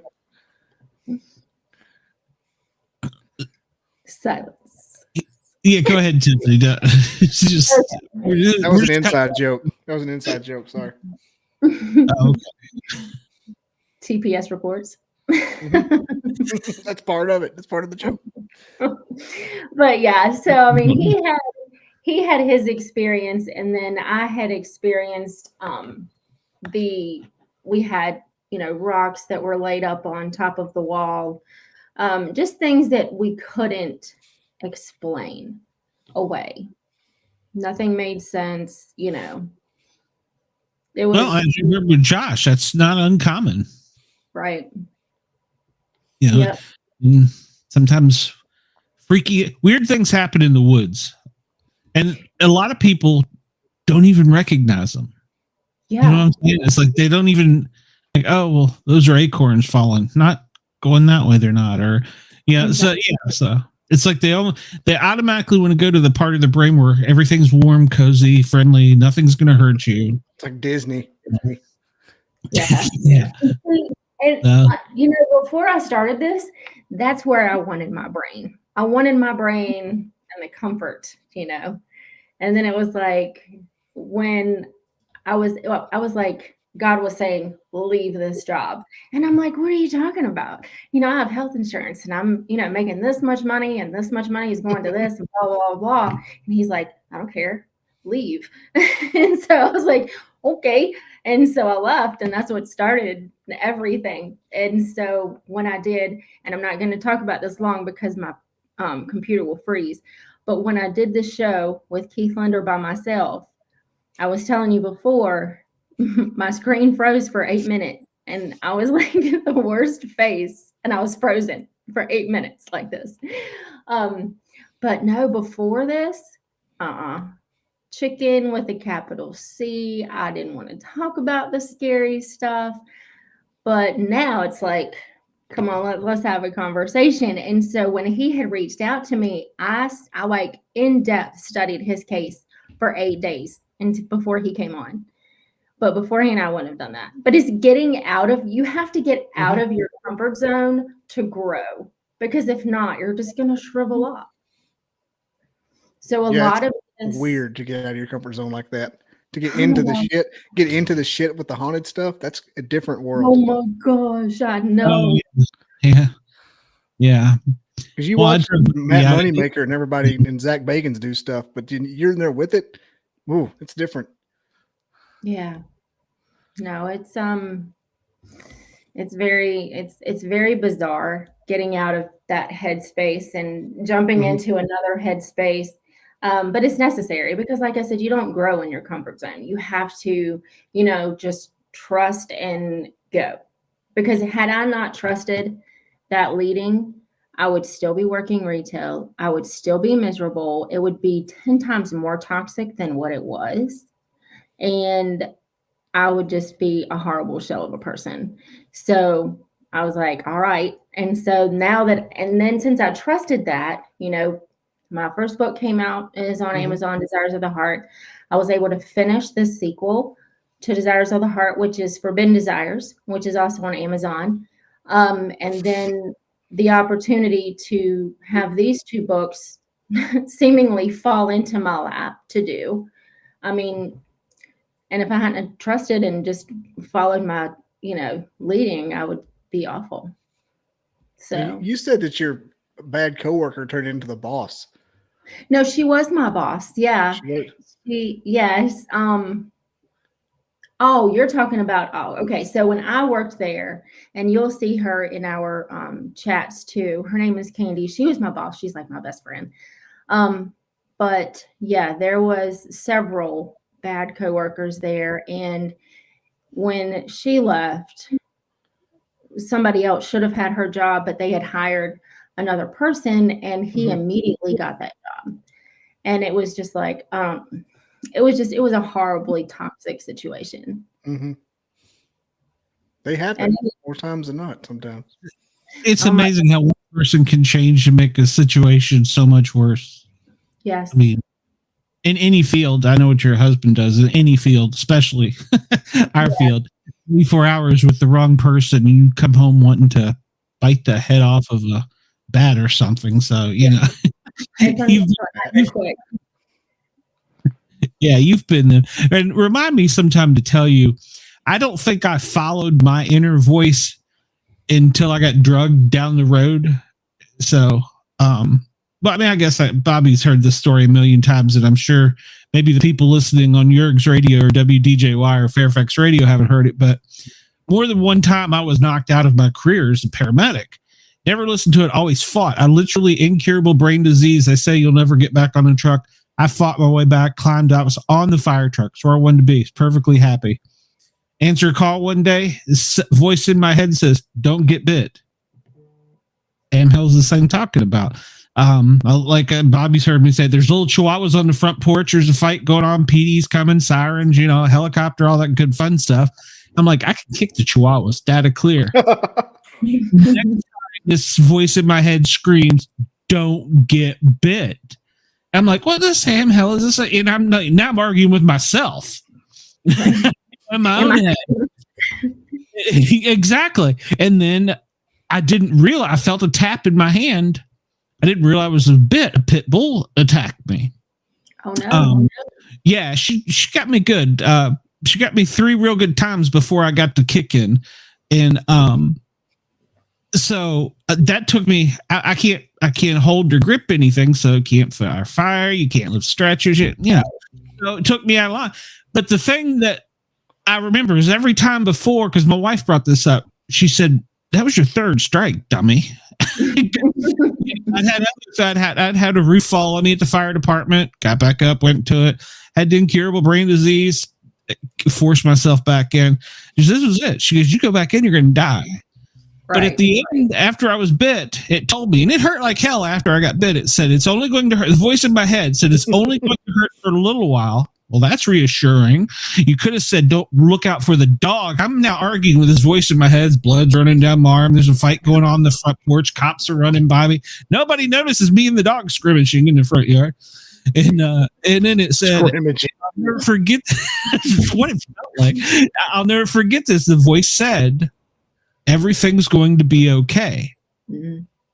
I'm not clear what that means, but I feel more at peace with it. And me and Bobby have gone back and forth about the manifestation and a bunch of other things. So maybe I should listen more often, I guess. My wife would agree with that, I'm sure. So she wanted me off the streets a long time ago. You guys, Lord love you guys, but y'all in the EMS field, y'all are just stubborn. You're just so dang stubborn. Well, it's fun. What other job can you have where you get to drive fast, you get to cut the clothes off of women, and you get tickets? Come on, what's the best in the world? Okay, but can we be real, Glenn? How many women? Maybe 2 in 20 years. How many good-looking women were there that weren't 80 years old? Yeah. Oh, okay. I ran to a street club, all right? You had the answer. You had the answer is the funniest part. I knew it. was going to say right on. And she's absolutely right. That was a good call, too. If you've never seen strippers fight, holy cow, they should put that on TV. That is some good entertainment. Pete even stands back going, I ain't done. Let them, they'll work this out. So, it's true. Glitter dust flying like fairy dust. It was great. It wasn't until they get the high heels that I got a little bit worried. But we'll say it for another story. Man, see, Tiffany, I warned you. Ooh, shiny, and I'm gone. So squirrel. It's okay. Exactly. And I'm gone. But, it's fine. But no, you were talking about that you had eventually come to terms with it and a peace about it. And that's how it was for me too. Because I fought it. I fought it too. And I was like, I can't leave all this laying on the table. I just can't, But then the longer I stayed, the worse and worse it got. And then I was just like, oh my gosh, I can't stay here. And that's when it, Zach was telling me to quit. My friends were telling me to quit. But it took that inner just peace saying, it is going to be okay. You're being led away from here for something better. This isn't where you're supposed to stay. It's time to move. So I get it. Yeah. I haven't figured it out. And I talk to Bobby pretty much every day in some shape, fashion, form, text, messages. And, perverted, honestly. Well, I kind of got a man crush on you. And I mean, you're Bobby Dizzle. Come on. Perfectly acceptable. How do you not like to be Dizzle? I told him with this stuff, with the podcast and stuff. Some days I don't have a clue what I'm doing. He's like, "How are you doing this?" Hell, I don't know. So it's just fun. It's natural. Yeah, and so I'm finding my inner peace with it. Like, but it's not. It's just still. It's recertification time. I'm sure you know what that means. I do. And I was to the point where I was like, I don't have all the classes and I don't know if I'm going to do it. Right. And I was finally like, well, but what if I needed to go back? So this was a research class. but that's the more, I guess, realistic. If I got to feed the kid or wife, kids, whatever, I guess, there's still, I could do something. So I guess that's the more logical part, but the rest of me, it's taken a while. The PTSD sucked. After the dog bite, I never had anything like that before in my life. And it wasn't just one call, it was a bunch of calls, but yeah, it's getting better to where it feels like this is what I need to be doing. Yeah. So I'm just retired though. Aren't you retire and get paid? Well, there's a legal battle with the city that it's not really ongoing at the moment. We're kind of in mediation. You told me this before. I just forgot. Yeah. I've always thought you were retired. It's the age. Well, it's my oldest, the gray hair. It's the city. The city is great if you're going to go out on the 25-year plan, then give you the watch and let you go down the road.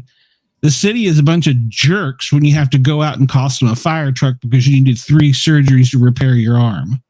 So, so they fight me for everything. And anybody listening, oh God, I'm going into DC. I'm saying this. The government will lie. The government will lie to you. They're your best friends until no. And you know what? None of my coworkers I thought were my great friends come to visit me. Mm-hmm. No calls, nothing. Yeah. That makes it worse. So, but okay, this show's not about me, it's about Tiffany. So I don't even know where I'm at right now. We have entered the twilight zone. Well, see, we tricked Bobby into coming over here, so this is kind of a combination of. I'm mentally picturing myself in Cade's Cove with Zach just riding around. Wait a minute! If you got a man crush on him, I might need to talk to him. So, I think there's a bromance, Glenn. I think, I'll have to meet this guy. So we have to tell him to be Dizzle. So he's got a decent story. Yeah. What did you call him, Bobby? The Travis Kelce of Bigfooting? Yeah. Travis. Yeah. I forgot about that. I called you the Taylor Swift or something. I can't remember what it was. Yes. Yeah, because you were talking about, we had just batted around the idea of going to Tennessee, and you had talked about trying to get up there. You know, I was like the Taylor Swift, and I'm like, holy, well, thanks. And then you said, yeah, and Sax the Travis Kelce. Bigfoot. That's true. I'm gonna have to meet Mr. Tiffany. So he's a great guy. I think it's gonna be on the weekend where it's right before my wife goes back to school. She's a teacher, and so I may have like a green light to get the kid out of the house, at least one or two of them. Oh, that's cool. So I may be able to come up there. That would be fun. Like, well, so just grab one or two and come on. Yeah, like I'm so excited about this. Well, we haven't been on vacation for several years, and of course, you know, I quit my job, so there went that. But so I was like, man, and I haven't been to the Smoky since I was 12. Really? Yep. Yeah, and it's so exciting. Oh my gosh, it is so exciting. And we were on our show last night talking to Randy Stewart, and I was like gushing because I'm so excited. But so my birthday is July 25th. We're leaving the next day to go to Tennessee, and then the con is the day after that. That's going to be fun. Oh my gosh. Yeah, you're going to have a blast. How long are you staying? Until the 29th. Well, see, I can give you a couple of tips on what to do. Yeah. Know my way around. Well, in the cabin that we're staying in, it's on 5.5 acres. It's completely secluded. There's no other cabins around. Nice. Yes, it's on a dead end road, and it looks over a humongous pasture. So I told Zach, it's in Weary, I think. Oh, Weir's Valley. Yeah, that one. Yeah. Oh, okay. That's a pretty one. We say it like that. Yeah, I know exactly where that is. Yeah. Well, if you heard us talking earlier, you know, set your intent well in advance. You know, go to bed with it on your chest and let it out there into the ether. You know what I would I really want to see a Bigfoot. Okay, but I don't know if my anxiety self can handle that. But I really do want to have those glimpses. But you know what I would love to see? A fairy. Fairies are my favorite. In the Smoky Mountains, that's quite possible. It's quite possible. The folklore up there is the folklore is strong with that one. You should probably at some point in time, if my daughter is listening, you should talk to my daughter Tiffany. So she could probably It's funny. I will go somewhere and I will see the Bigfoot or something like that, and she will have something totally different. So it's kind of weird. I mean, not necessarily that we're together at the same time, but that she sees something different than I do. Mm-hmm. It's like just not aware of it. You know? Yeah. Yeah. And the only little person I ever saw had bright yellow eyes, like they had jaundice. And I couldn't really tell if they had a beak or something. There was some kind of facial deformity, but they had these really bright. And at first I thought it was an owl. Mm-hmm. You know, because I even swung back around with my binoculars to make sure I was seeing what I thought I was seeing. And it's like, what is that? I don't know that I can that doesn't register. Yeah. It's not confused. So, and have you ever talked to Vic? What's his last name, Bobby? Cundiff? We just had him last week or the week before. Is that his real name? Cundiff? Uh-huh. No, his real name's probably like Steve or something. I mean, I really don't know the answer to that question. He just doesn't sound like a Steve, though. But no, we're friends on Facebook, but I haven't physically talked to him. He talks about dealing with people's trauma after Dogman. Mm-hmm. They seem legit about that too.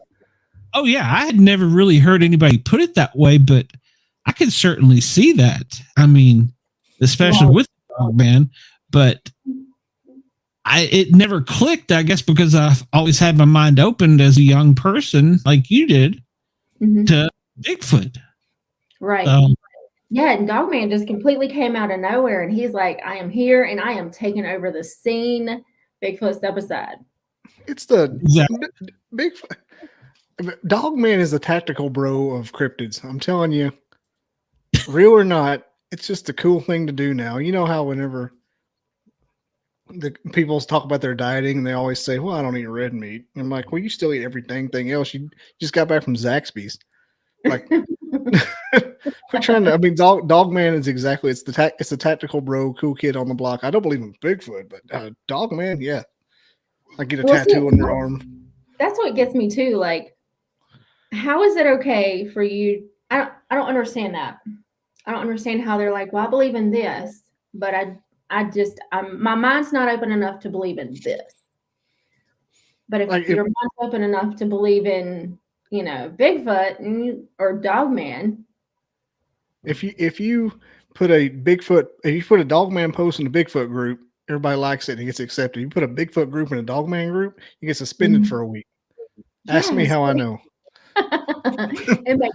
It makes no logical sense. It really doesn't make logical sense. They're like, "Oh, we ain't Bigfoot. Shit, get out of here, redneck." It was the same way if you would put UFOs and Bigfoots together there for the longest time. Mm-hmm. And it's probably just been the past 10 years that it's almost been getting accepted that there's some connection with them. Dogman. We did that live, and it was me, Brian, and Wayne on that Bigfoot podcast about the Bigfoot and the UFO connection. And there were, I don't know, it was a mixed crowd, and it's a mixed crowd on the Paranormal World Production Facebook page. Like, you have some that are like just so passionate that there's this connection, and then you have some that are so passionate that that's just a bunch of shit. You know what I mean? Yeah. But you have these incidences where you have Bigfoot being seen with UFOs or coming out of one or going in one, or the orbs turning into Bigfoots, Portals. How do you explain portals? Everybody pretty much will agree portals exist. But how do you explain them? Right. I got nothing. I mean, I've not personally seen one. I saw a video of one that was from our campsite, but I don't know what it was. I don't know how it appeared. I don't know what, so. And then definitely not going near one anymore. Right. Because you don't know what's on the other side of that. I got an update on that for you too. So yeah. Mm-hmm. But, how dare you, Glenn, to not take a picture and put it all over the internet? There's that. Well, do you know Trey Hudson? He's the leader of our group, and he's an Alabamian, and he's been holding on to the video. He had a pretty high up position in the government, so I think there was another reason for not releasing it. Not that he knew something secret or anything. I'm not trying to throw conspiracy theory on Trey, but I think if you say something like, I saw a little mice men dancing on my piano top, and you got a job like that, they're gonna sack you. So, so I don't blame him one bit for that. But bad things happened with our portal incident. So, I might be thinking about that one where people went in to I don't know. I watch a lot of things and listen to a lot of things. Into the portal.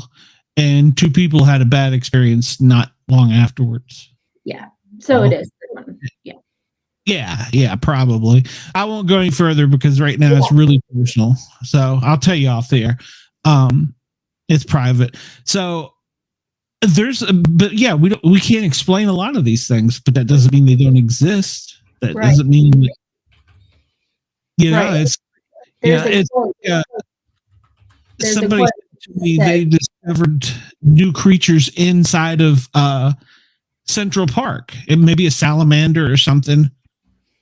It's the most populated area on the earth. Yeah. You know what I'm saying? Go ahead. I interrupted you. I'm sorry. It's okay. I was just going to say there's a quote, and I can't remember who wrote it, but it said the evidence of absence is not the absence of evidence, or something like that. I can get behind that one before. The absence of evidence. Yeah. Yeah, it's not the evidence. No. It backwards. You guys know what I mean. But it's true. Just because people can't see it doesn't mean it's not there. I always said they haven't not found it. Yeah, right. Exactly. It's like getting yelled at for not doing the dishes. I haven't not done them yet. They're still there. I can still do them. Yeah, I like that defense. I'm an only child. I can twist things to get out of trouble. I'm the only one that can be blamed for stuff for 20 years of my life. I can get out of anything. Like, not anymore, man. No, that ship sailed. I just take my beatings. That's right. Yeah, when you're married. You take my lashings. Yep, you take your lickings and you just go on. Yes, dear. I don't know if you've met Mrs. Dizzle, but she did come in one night and completely push him off of the set. So Mrs. Dizzle, it was great. I've invited her back. I've installed a vault door back here. I was going to say, I've not met his wife. Yeah. He was like, not even the people in the chat like me. They like her more than me. But that's how it usually works. My whole family. I know Zach came on. But Zach came on the scene, and like when we go live with Paranormal Odyssey, or we're, like 10 minutes from going live, and you have people already in the chat room and they're chatting it up, and I mean Zach's like front center. Once he says hello, the room just it just gravitates to him. That's cool. That's cool. It's great to have that much of a following too. So, and there are a lot of really good people in this field, I guess is the best way of saying it. So, yeah, I've made a lot of good friends from it. I have too, and I've met the greatest people that I never would have met ever. Mm-hmm. And I'm not, I mean, like you and Bobby and Wade and Brian, and like, I mean, the list goes on and on and on, because everybody that comes into the chat rooms, and I mean, just sweet and just dear, kind people. Now you do have your I'm being polite because I know I'm on YouTube and radio. You do have the ones that are very, very, very off-putting, but I think as a whole, it's a good community. You just have to get in the right spot with it. Yeah, you're always going to have trolls. Oh yeah, but we're also supportive of each other. I go watch Bobby shows. Bobby comes over here. If Bobby's not watching, he's usually in the chat. Jessica, I'm sure you know Jessica Jones, good friend of mine. I'm always trying to watch her show. Her, she's asked me to come on it a few times, and so yeah, we're all supportive. She'll drop in here in the chat when she does too much work personally, but yeah, so. That is the other nice thing. We're all supportive. We all care about each other. We all know each other. We might not even all believe the same thing. So right. I don't believe any of it. It's unique though, because it gives us, if everybody was the same and everybody agreed with everybody, it would be really boring. I mean, what would we? You know what I mean? It'd be really stupid. Yeah, I think having a difference of opinion is not a bad thing, but I think that you can handle that difference of opinion in a respectful way. Mm-hmm. Especially if there's no evidence for any of the opinions. That's the crazy. Especially when there's no real evidence for any of the opinions. Like, how the heck are you an expert? Calm down, relax. Exactly. I don't think there is no expert in any of these fields. Dogman, Bigfoot, There's some self-proclaimed ones, but there's no real ones. Right. Just because it's your opinion doesn't make it fact. Yeah. All right. Because you read a lot of books. I think a lot of the people who are really defensive and laugh emoji when it comes to a lot of this stuff are living in fear. Like have a lot of fear of the unknown, and just can't turn loose of it. And I don't even think it's that scary to think that exists. I don't know why they're such a hard ass for it. Like the super duper agnostic kind of guys. Well, and two, it's easy to sit behind a screen and type away at the keyboard, and you're not in somebody's face saying it. So it's true. Yeah. That. Oh yeah, and you're always going to get one. So yeah, it is, and that is what it is. And he just laugh and go on about it, really. So, or he call you, or I can call Bobby or Jessica, or vice versa. I love it when I get them. I love them all day. Like I'll take a whole chat room full of them. Well, I know you do dig it. So. I'll get them pissed off at me. What are you talking about? Yeah, that's what I do at work. I throw the grenade in the room. Poor Wayne last week. I didn't see his message till it was too late. Mm-hmm.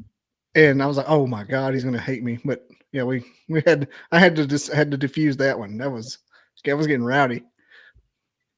I must admit, I don't remember that. Yeah, I won't bring it up here, but one of his former peeps. Got you. Yeah, we'll just let that lie. Well, you know who he's talking about. I mean, but yeah, it was just like Brian. Brian was like going to battle. It looked like Avengers Endgame back. Oh yes, he did tell me about that. Yes. Heard about it. There was a private message from Wayne that said, "Kick this bitch out." I didn't see it till like 10 minutes after it all went down. Oh my God, I'm so sorry. Yep. No, it's funny. Wendell wants to know why he's the only one here in the chat. Wendell, you're my only fan. It's got to be. Welcome to OnlyFans, starring Wendell. I don't know. I don't know if Zach got a call or not. I don't think. When did he? He was off yesterday. It hits Moco in waves. They'll go a whole day and not have any calls, and then the next, especially because I'm on here with you guys, they're gonna be slamming. Oh yeah. So, and don't you dare mention the Q word. Don't you dare. Nope, don't say it. Gosh, don't say it. Don't even say a word that rhymes. Well, he's just screwed himself. So. Oh. He's in the tones will go off right now. So. Just don't say that. he'll text me. I don't love anybody. Trust me, I've done that for too many years. I still jump when I hear certain things. So you've been around this. You know how it is. I've been married to him for 25 years, so I know what not to say in that area. Yeah, I'm going to try and bring my wife. You can meet her. You two can tell horror stories. So she'll be like, finally, somebody that understands me. Yeah, I get it. They're stubborn. They're hard-headed. They don't listen. They just have to learn the hard way. And that's why I married her. So I'm sure Zach can say the same about me. It's true. It's true. But, and what's funny is I'm taking her out in the woods and she's like, I don't know, you go out with all your friends doing this camping stuff, whatever. We weren't out there 30 minutes and she's like, was that what I think it was you talked about? I'm like, yeah, that's what you think it is. Now, I told Zach today, I was talking to him and I said, look, we really do, need to get into shape because if we or to walk down through this pasture into those trees, even off to the sides of us, I was like, I ain't gonna make it out of the woods. Because when him. This is true. But he's a fast runner and I would be absolutely screwed. Yeah, I get it. That's why I tell everybody I was the one attacked by the dog, because my sergeant took off running to get into the fight and was ahead of me. My driver was behind me, dragging his feet, putting the truck in gear, getting the wheel chalked down. So I was the old slow one that was behind. All the cops had done run past me. So I was like, the dog saw me like Omaha's Wild Kingdom. It's like, I'm going to get that fat bastard. So. Yep, you were toast. You were toast. Yeah, I can laugh about it now. Mutual of Omaha. Yeah. And to hear the guys narrating, and there's the fat paramedic with the cheetah approaching him from behind. He has, don't get bit, asshole. I've told that voice in my head 1,000 times. Could have been just a little clear, like big dog behind you, but don't get bit. Yeah. The big dog would have helped. run would have been a good wow. That would have probably made it worse. So that probably wouldn't have worked out too well. But that would have kicked your prey drive in, and you would have gotten bit on the butt and not the hand, and that would have been more traumatic. When we pulled up, and this goes back to the PTSD thing, I could still see the door open. I was pissed at the driver because he put me right in the ditch when I got out. So I'm like, old, I'm getting down slowly. Screw this. They're already fighting. They don't need me.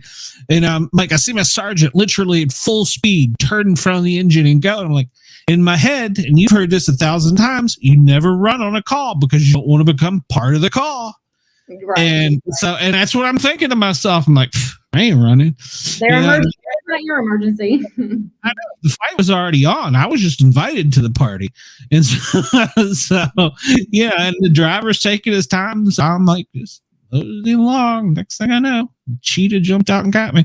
The only thing that was good was she was an old fat dog like me. So she had the weight on her side, but well, there you go. She was an old fat dog. Didn't tell me if she'd been a younger dog, she would have probably went for and tore off my calf muscle first. Right. That's what he told me from his experience with him. He says, and then when you're on the ground, you'd drop pretty quick. She'd went in for your face. I'm like, wow, I'm kind of glad it was just a hand. I can lose a few fingers. So right. Well, you and I were talking about the Dogman story out of Tennessee. Yes. And I had actually, when I finished talking to you, I actually looked up, it's Cockee, Tennessee. County. It's actually Cock, yeah. Okay, I can say that on the radio because it's Cock County. So. Okay, well, I'm trying to be proper here. So I didn't know how to pronounce it. But it was talking about Amber Miller and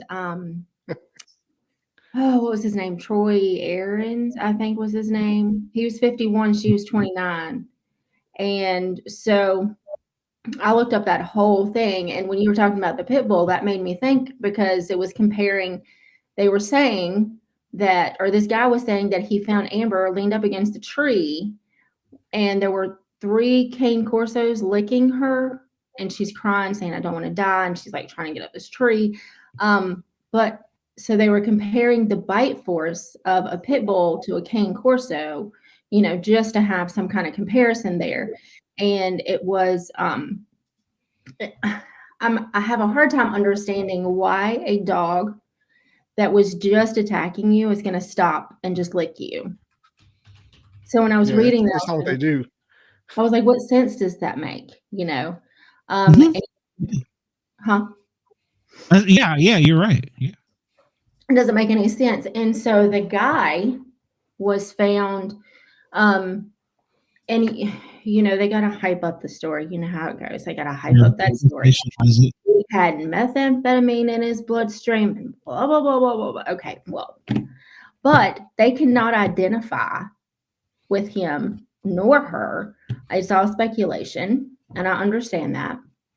But the coroner could only say that it was massive, body injuries with her, and she became sepsis, and she died from her injuries.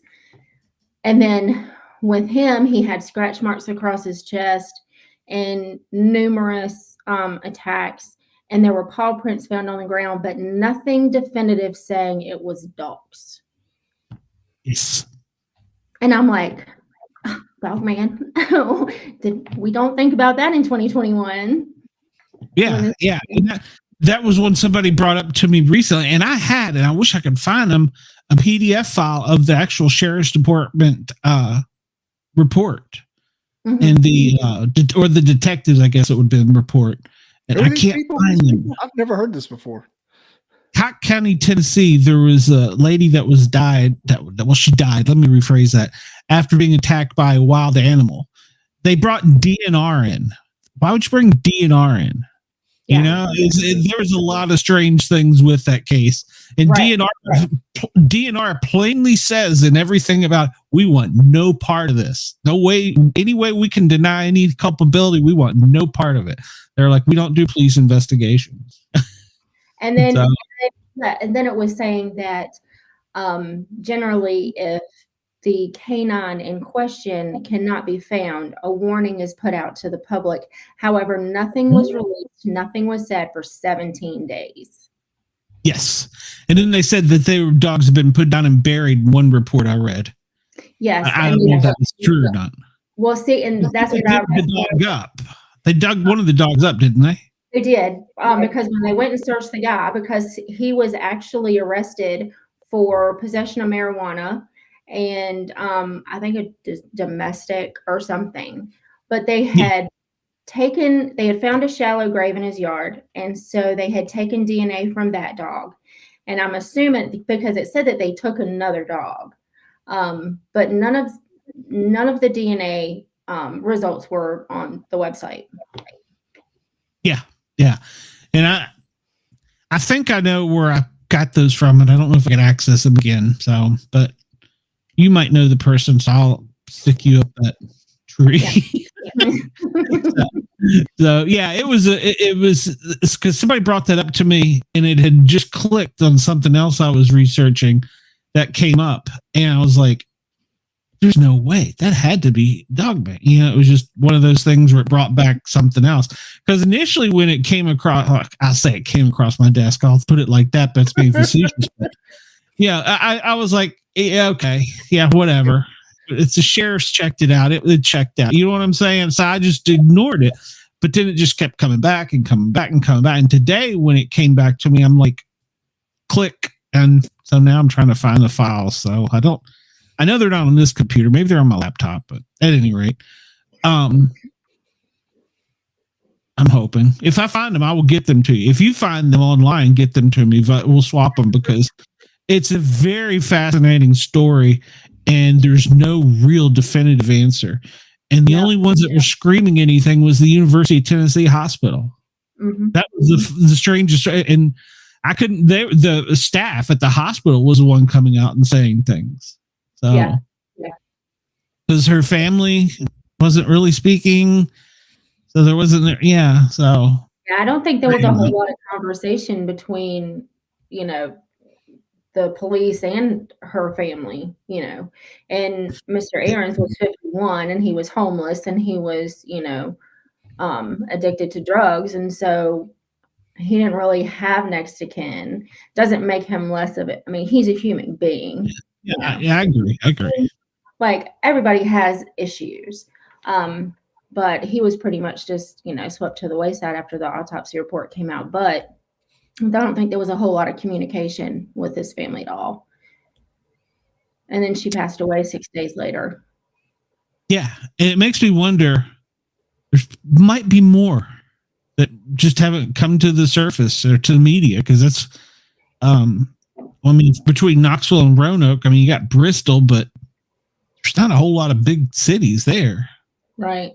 I don't know. And it made me want to go down the rabbit trail and say, okay, well, what other cases of wild, quote unquote, wild dog attacks are there? Me too. Me too. I was doing it right before the show. I was like, okay, I got to stop. I got to get ready for the show. So I was going down the rabbit hole. I'm doing what, Bobby? I said there's probably a bunch of them you don't know about when it comes to that. Probably is. Yeah, it's like Josh said, the DNR will flat out tell you to your face there are no panthers in Georgia. There are no panthers in Tennessee. I'm sure they tell you the same thing in Virginia. And Alabama. I saw one at my mom's house. And it was the 3-second look. Yeah. It was enough for me to realize that, yeah, they're really here. So they're there.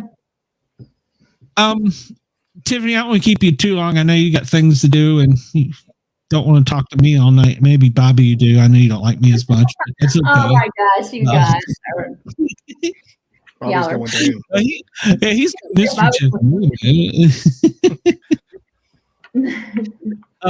what have you got coming up? I know you got your shows.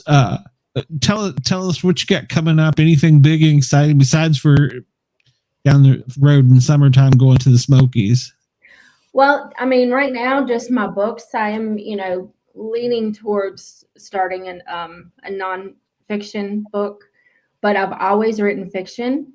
So I have to learn how to, because they teach you in school all those works cited pages that you have to put down, and everywhere you get your information from has to be, I have to learn how to do that, because it just comes from my brain and it's fiction.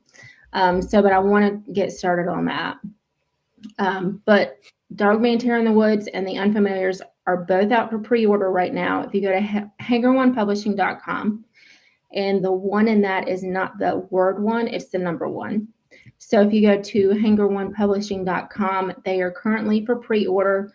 That makes them $17.99 a piece.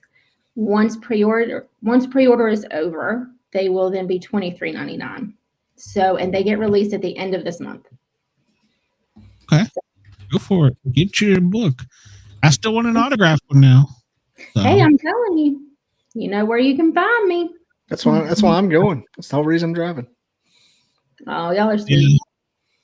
Yeah.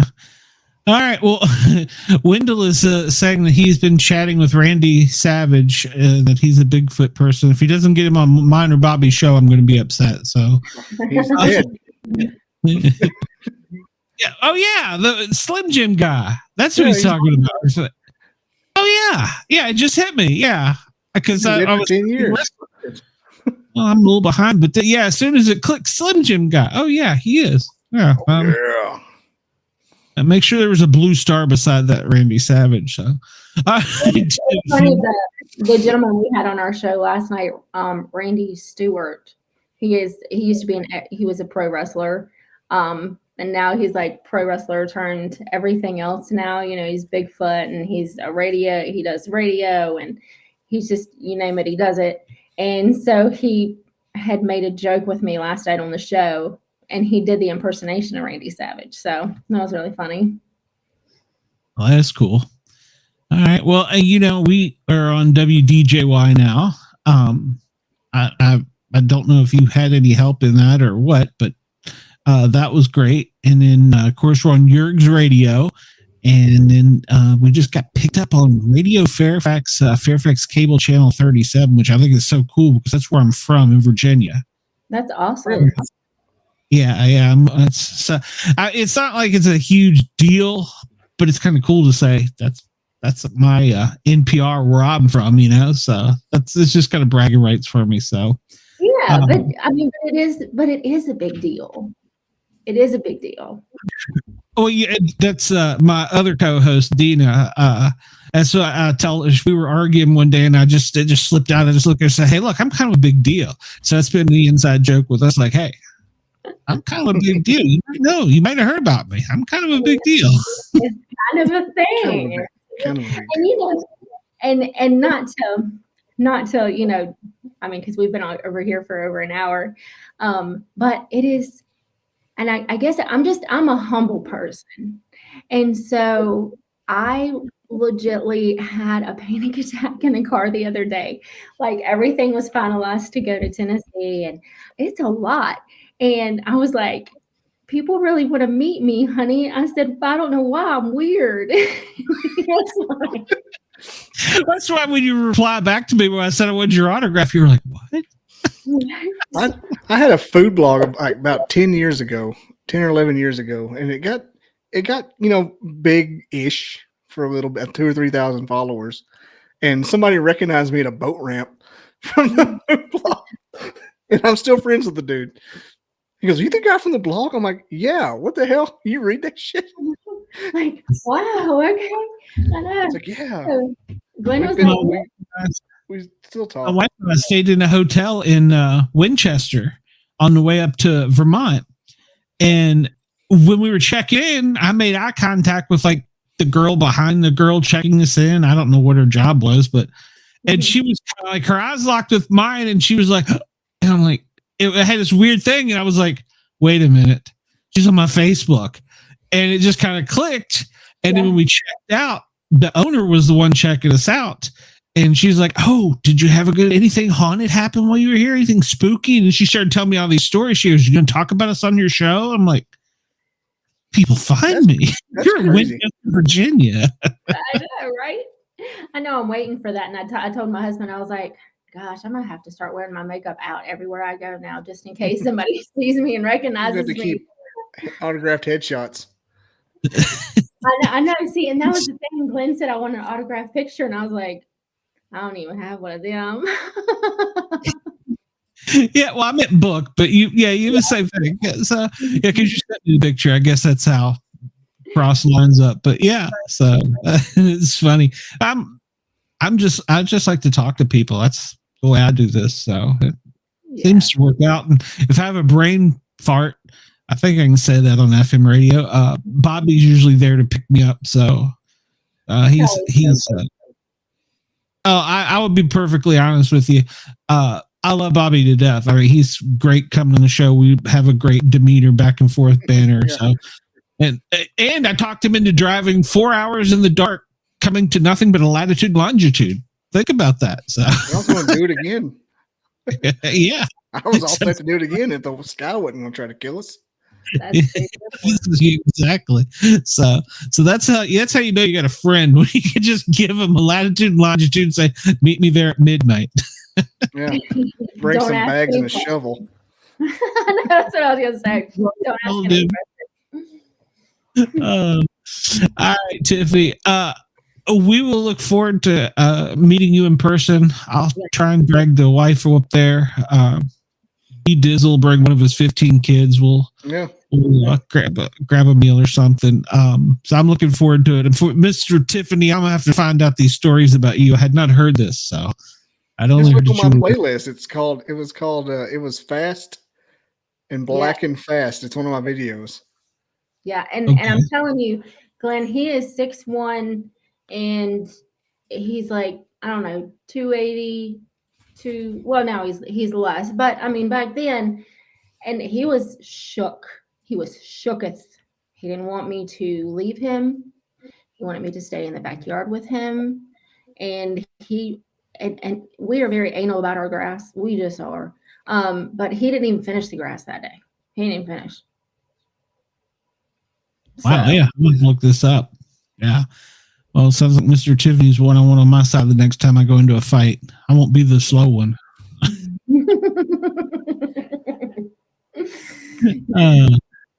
Well, thank you for having me. Coming on. And thank you for putting up with us. I know we wandered a lot, but it was more like friends hanging out than, you know what I'm saying? Yeah. And I chase squirrels all the time. So, I mean, it was fun chasing with my friends. I was like, I'll just veer right off and you got to sometimes bring me back. So. Yeah. All right. Well, go ahead. You guys come check us out on Paranormal Odyssey. We have an after-hour show coming up Saturday. We're going to have Steve Coles on at 10 p.m. Eastern. And then our normal, this is the second of third show that I'm doing this week. So we do have two of our own and then at this one. Hey, in 2 weeks, Saturday, I'll be on that show. Yep. Bobby's going to come on with us. All right. 2 weeks from now. It is 2 weeks.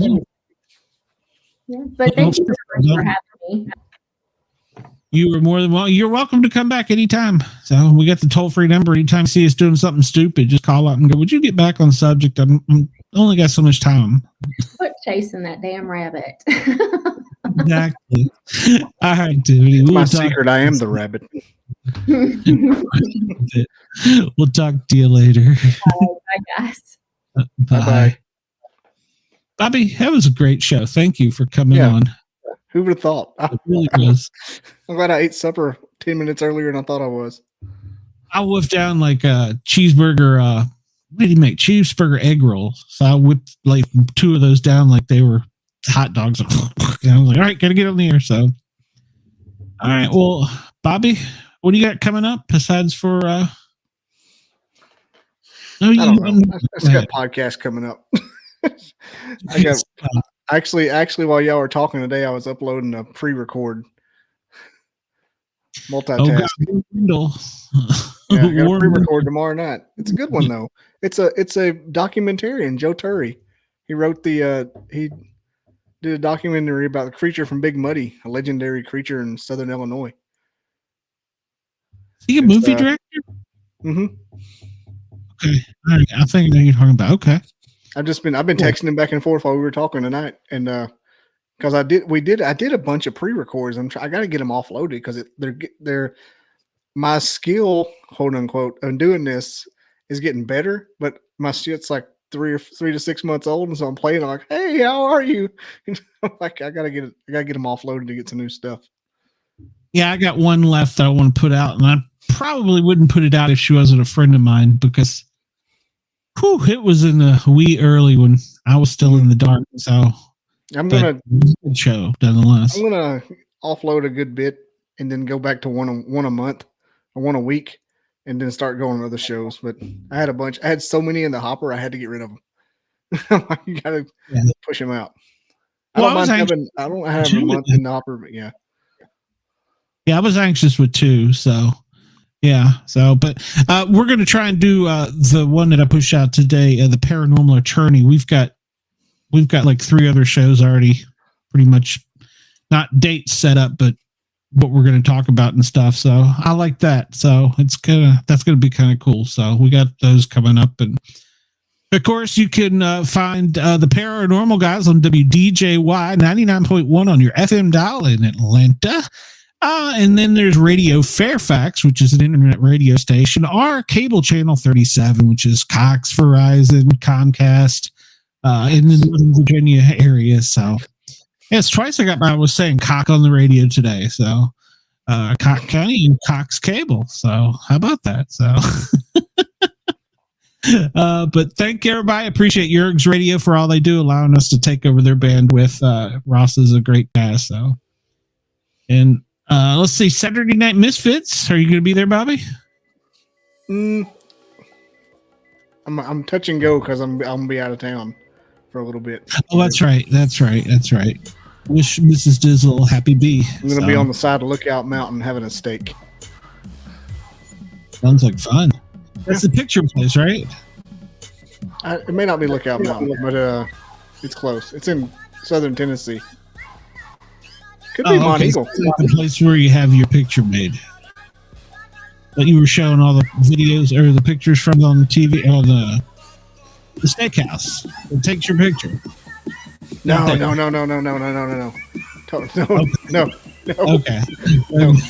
Not the same mountain.